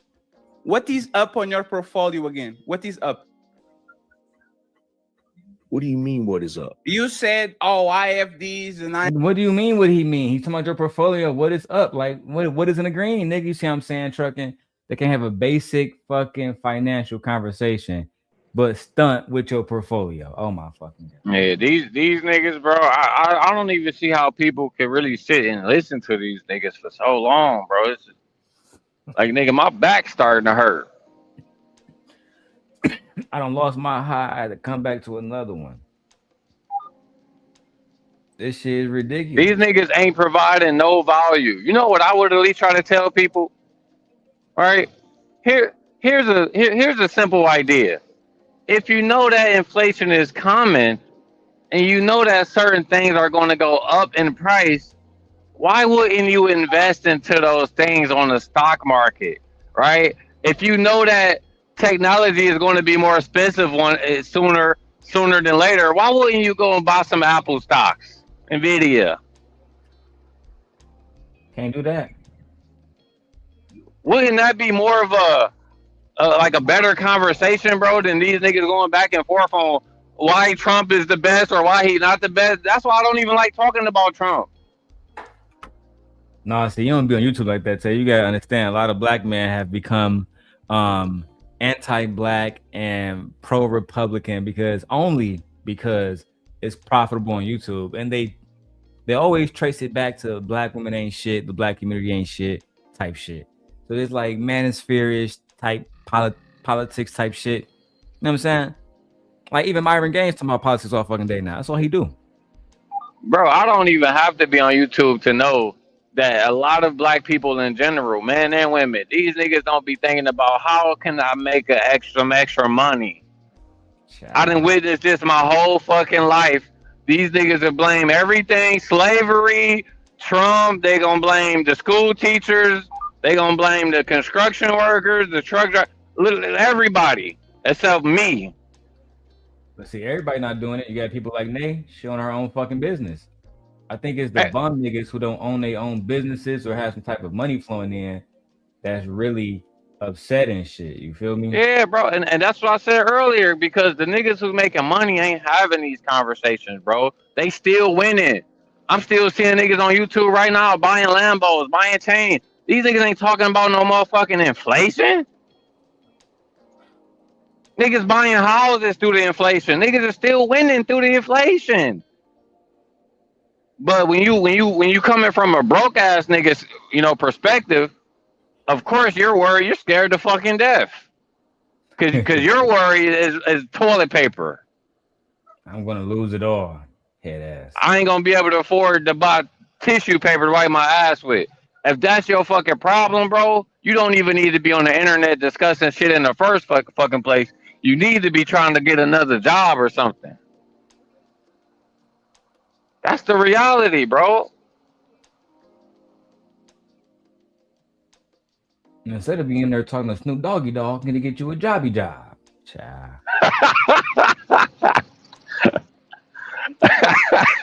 Advice with that one. Child. Let's keep going.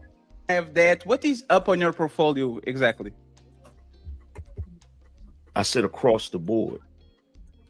I mean, his portfolio probably is up. If you really look at like how the S&P 500 move, it definitely has its drops and its fluctuations back up. So it probably is up. Was it up under Biden? Was up under Biden? Boy, everything tanked during COVID. So No. you got to understand. that. Hold on, nigga. Bitcoin was the highest under Biden. These niggas, they want me to believe that everybody in the entire country finances were down under Joe Biden. And the moment Trump sat his ass in the chair, they stock portfolio went right back in the green. Child. Go ahead, Nate. You got it.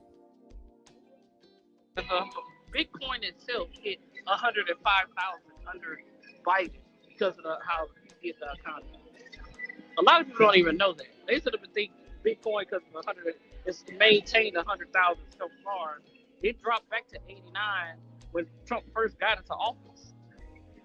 Then now it's back up to 100,000, but it hit 100,000, the highest in any presidential since Bitcoin has been around. And Bitcoin been around over 20 years. Yeah. I just think So- I'm like, I even never say see if you people was, like Anton complaining about when Biden's office. I feel like my brother said, if you focus on making money, you're gonna get money no matter who in office. You're not gonna sit around complaining like a bitch. Anyway, man, let's keep going. Angry Man about to lead the show. Oh, oh my God! The you stock have to market understand reached that. all-time highs under Biden. The crypto market reached all-time highs under Biden, and they That's what Nate just said. The crypto market reached the all-time high under Biden. I remember niggas was acting like they was billionaires.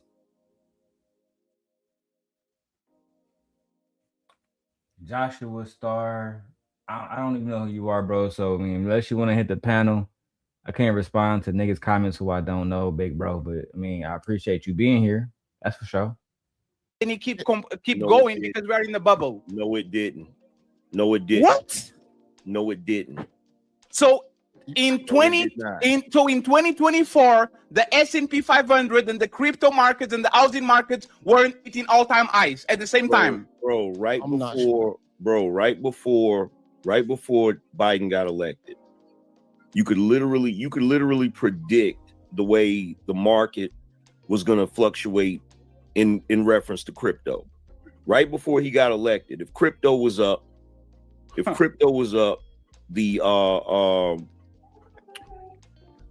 What is this, man? Like, what y'all talking about, man? 2024, isn't this an all-time high? We are in the bubble. It keeps going up. But on that point, when Biden left the presidency, Hey, go the ahead. Cook. Cook, Tay. Cook. I can tell niggas right now that crypto was not up under Biden, nigga. If I don't know what the fuck niggas was watching, clearly they wasn't looking at the same shit I was looking at. But regardless, this is what I would tell niggas. Just listen, because this how dumb these niggas are. They think These markets move off of one president. Nigga, you're retarded. These are $1 trillion markets. These markets are way bigger than one fucking president. Right? That was all fucking a plan, bro. Everybody knew that crypto was going to crash because not just because of Biden, but because of America wanted to regulate crypto. Because of the banks were scared of crypto. Like niggas be retarded. And this is what I'm talking about. They're so quick to try to shame one nigga or uplift the next nigga. Bro, these markets ain't moving off no presidents, bro. Are you retarded? These markets are algorithmic. They're already scheduled to do certain things, no matter who's in office, no matter what, if a bomb drop or not, bro. They're not going that deep into the conversation. I know. No, because they can't go that deep into the conversation because they don't know. I do want to fact check something, Trucking, if you don't mind. Oh, Gemini. yeah. Who? Oh, okay. Hey, Gemini. Gemini, was cryptocurrency higher under President Biden or under President Trump? Based on the available price history for the Gemini dollar, GUSD, a stablecoin intended to be pegged to the US dollar, its value has historically remained near $1, as is its design. For Gemini, the less common cryptocurrency also associated with the exchange, its all-time high of 0. No, not the Gemini. Chap. Was cryptocurrency at an all-time high under Joe Biden or President Trump? Cryptocurrency, Bitcoin, reached its all-time high in October 2025, which occurred during President Donald Trump's second term. And like I said, that's not because of Trump, though. That's what dumb niggas don't understand. That's what dumb niggas don't understand, bro. Because I remember last year, the Bitcoin being 105,000. How much is it now? That was me asking Gemini. I go to ChatGPT. That's the second one. That's up to you if you want to do it. But y'all gotta understand, Bitcoin is just one cryptocurrency. I was talking about the whole crypto market as a whole. Yeah, Hey. that's true. The market cap as a whole Bitcoin dropped asked significantly. Was cryptocurrency bigger. It said cryptocurrency was bigger under Donald Trump. Yeah, Oh, cryptocurrency. Yeah, it was bigger under Donald Trump. I was supposed to big. But me personally, I can't. All I'm saying, bro, is I can't give Trump that credit. No. That shit was Because gonna you having a happen conversation regardless, deeper my than nigga. these niggas. No. That's all I'm Exactly. You having a conversation deeper than these niggas. They just gonna. They is like, and they know this because she be on YouTube more than you do. Them niggas, like I said earlier, they bro, they're buying into this conservative shit. So it's fuck the Dems. The Dems are stupid. They're too progressive, and they are the reason why Charlie Kirk is unsubscribed from life and all the rest of this bullshit. They're not even trying to speak facts on this bitch, bro. I'm just keeping it. It's clear as day. But no, President Trump isn't responsible. Let's get back to the debate and see how hostile it gets. S&P 500, all crypto, all these was And also, thank y'all both for being here and contributing to the conversation. all-time For sure, high. bro. You got a bunch of money. One second, please. 1 second. 1 second. His presidency started in 2020, 20 something. It was 3,841. By the time he left, it was up 600 points. What the f are y'all talking about? What is So now, so wait, give the same. Hold on, wait, no, go back, brother. Yeah, Go back. No, bring it back. Bring it back. Bring it back. Now say the difference from what? From 31 what? 31.7. This was during the pandemic. It went. No, Team Portugal, they got you on this one. Cryptocurrency was higher under President Trump as of October 2025, according to Google Gemini. Just to make it clear that my source is extremely strong. Like it's hard to refute. I said no. You have to look at your I'm like he doesn't. He's not necessarily wrong because if he pulled this up. This comes from the part what the stock statistics department. He's looking at the S&P 500 specifically. But this I'm like so the S&P 500 has a table that he has pulled up, correct? Yeah, he put it up. That's what we're looking at now. Okay. So under this table, there's 2025 on there. Yeah. Okay, so we started to see the I'm like, cause I can't see the chart. So Oh, I'm sorry. how I did go how to did a thing. how did the in S&P 2023 500 performed better in 2025 than any year, according to the chart that I'm looking at. yeah, And maybe my it brother started can to see it better increase. too, but Yeah, it started to increase in 2023, 2024, 2025. It was at a high. It dipped in 2025. Now it's back into increase. So yeah, like it started in 2023 under Biden. I mean, yeah, I think there's some arguments to be made there. Clearly. Let's see these niggas fall out. He actually went further because I think the market doubled. He went from 2000 and something to then when he left the presidency to 4,000 and actually 5,000. Still in 2024. 1 second. When did Trump got elected? When did he got elected? January. I mean November. It's November. January. So you got but you got no. So hold on, you got to give credit to Trump because people with the economy went up exponentially because Trump was elected. Trump won the election. So starting November 2024. No. We're talking about it's this year. Yeah, the market went up. The market did a crash year, and then it's still up. He's on all-time highs right now. Yeah, so that's what I'm saying. So that's the point we're saying. So no, but that was not his claim. No, but that was not his claim. No. This is back in the funny thing is he pulled a graph up, and the graph proved my point. No, he didn't because that's not my claim. If you go back and look, at Biden, if you go back and look at the years Biden was in there, the shit was down. Yeah. Go back and show it. Go back and show the market before COVID. Show that. Yes, the party. Yes, we know that because of inflation and all that. Yes, but once we got inflation after the American Rescue Plan and the Inflation Act that they put into place, that's when the stock market started to go up, started to fluctuate upwards. That's why you see in 2023 the market started to go back up because of those two acts. Those two things were placed. That's why the market was way above, being able to be above market crashing because of that. God damn! Like you said, I'm saying that the market it's at an all-time high, but Trump inherited that because it was already going up. God damn! The same thing when it came down to Obama, that the economy was already starting to fluctuate upward because of the acts and the policies that he put into place. God, y'all, I'm like, come on now. I don't have a college degree, but I still know how to read statistics. Golly, the market started to increase under Biden. Trump inherited an uprooting economy, just like he did when Obama left office. The same exact thing. And now y'all want to say, oh, Trump did this just like y'all did last time. Is he still in that $2,000 stimulus check from the tariffs that you say is helping us, right? Where that check at? We're still waiting on it. How about that? Shout out to name for busting y'all niggas bubble wide open once again.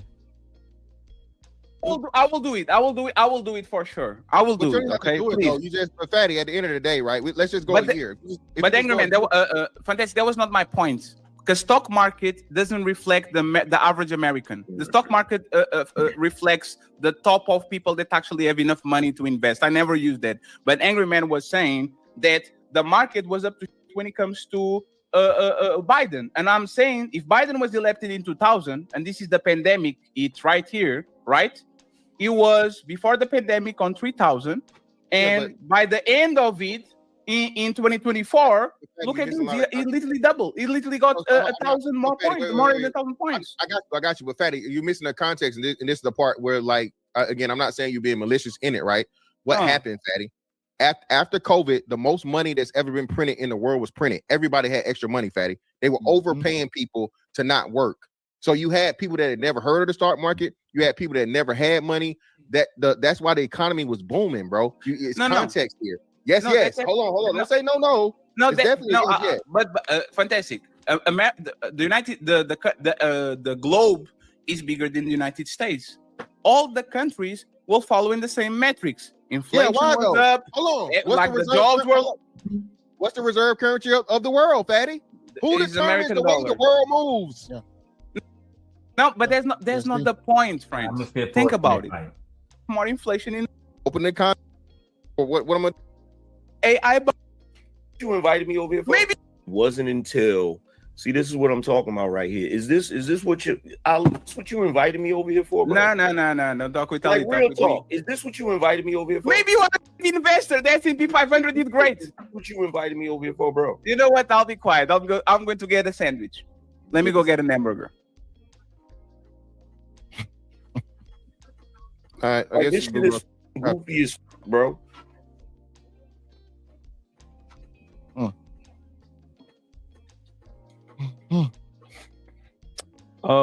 So Oh, poor CJ, baby got his we go back to those. Angry man, mad as hell, Nay. He got in his feelings because he was wrong and didn't know what the fuck he was talking about. Oh, god damn. Hey, guys. Just like a little baby. Aegon up? Hey, Aegon. Oh. Hey, man, you don't want to end up like these men. These men are insecure old men. Jesus Christ, hold up. You don't want to end up like these men. They're complaining about stuff they don't even knowledgeable about. They don't even know what they're talking about. You letting somebody from a whole other country talk about no better than you. All right, man. We gotta get out of here. I'm gonna go ahead and wrap this up, man. All right, guys. She's woke, baby woke. It's game time. I'll let y'all later. See y'all on the next one. Thank you for pulling up on the nation. Love you, Tay. Have a good one. Be safe on that road.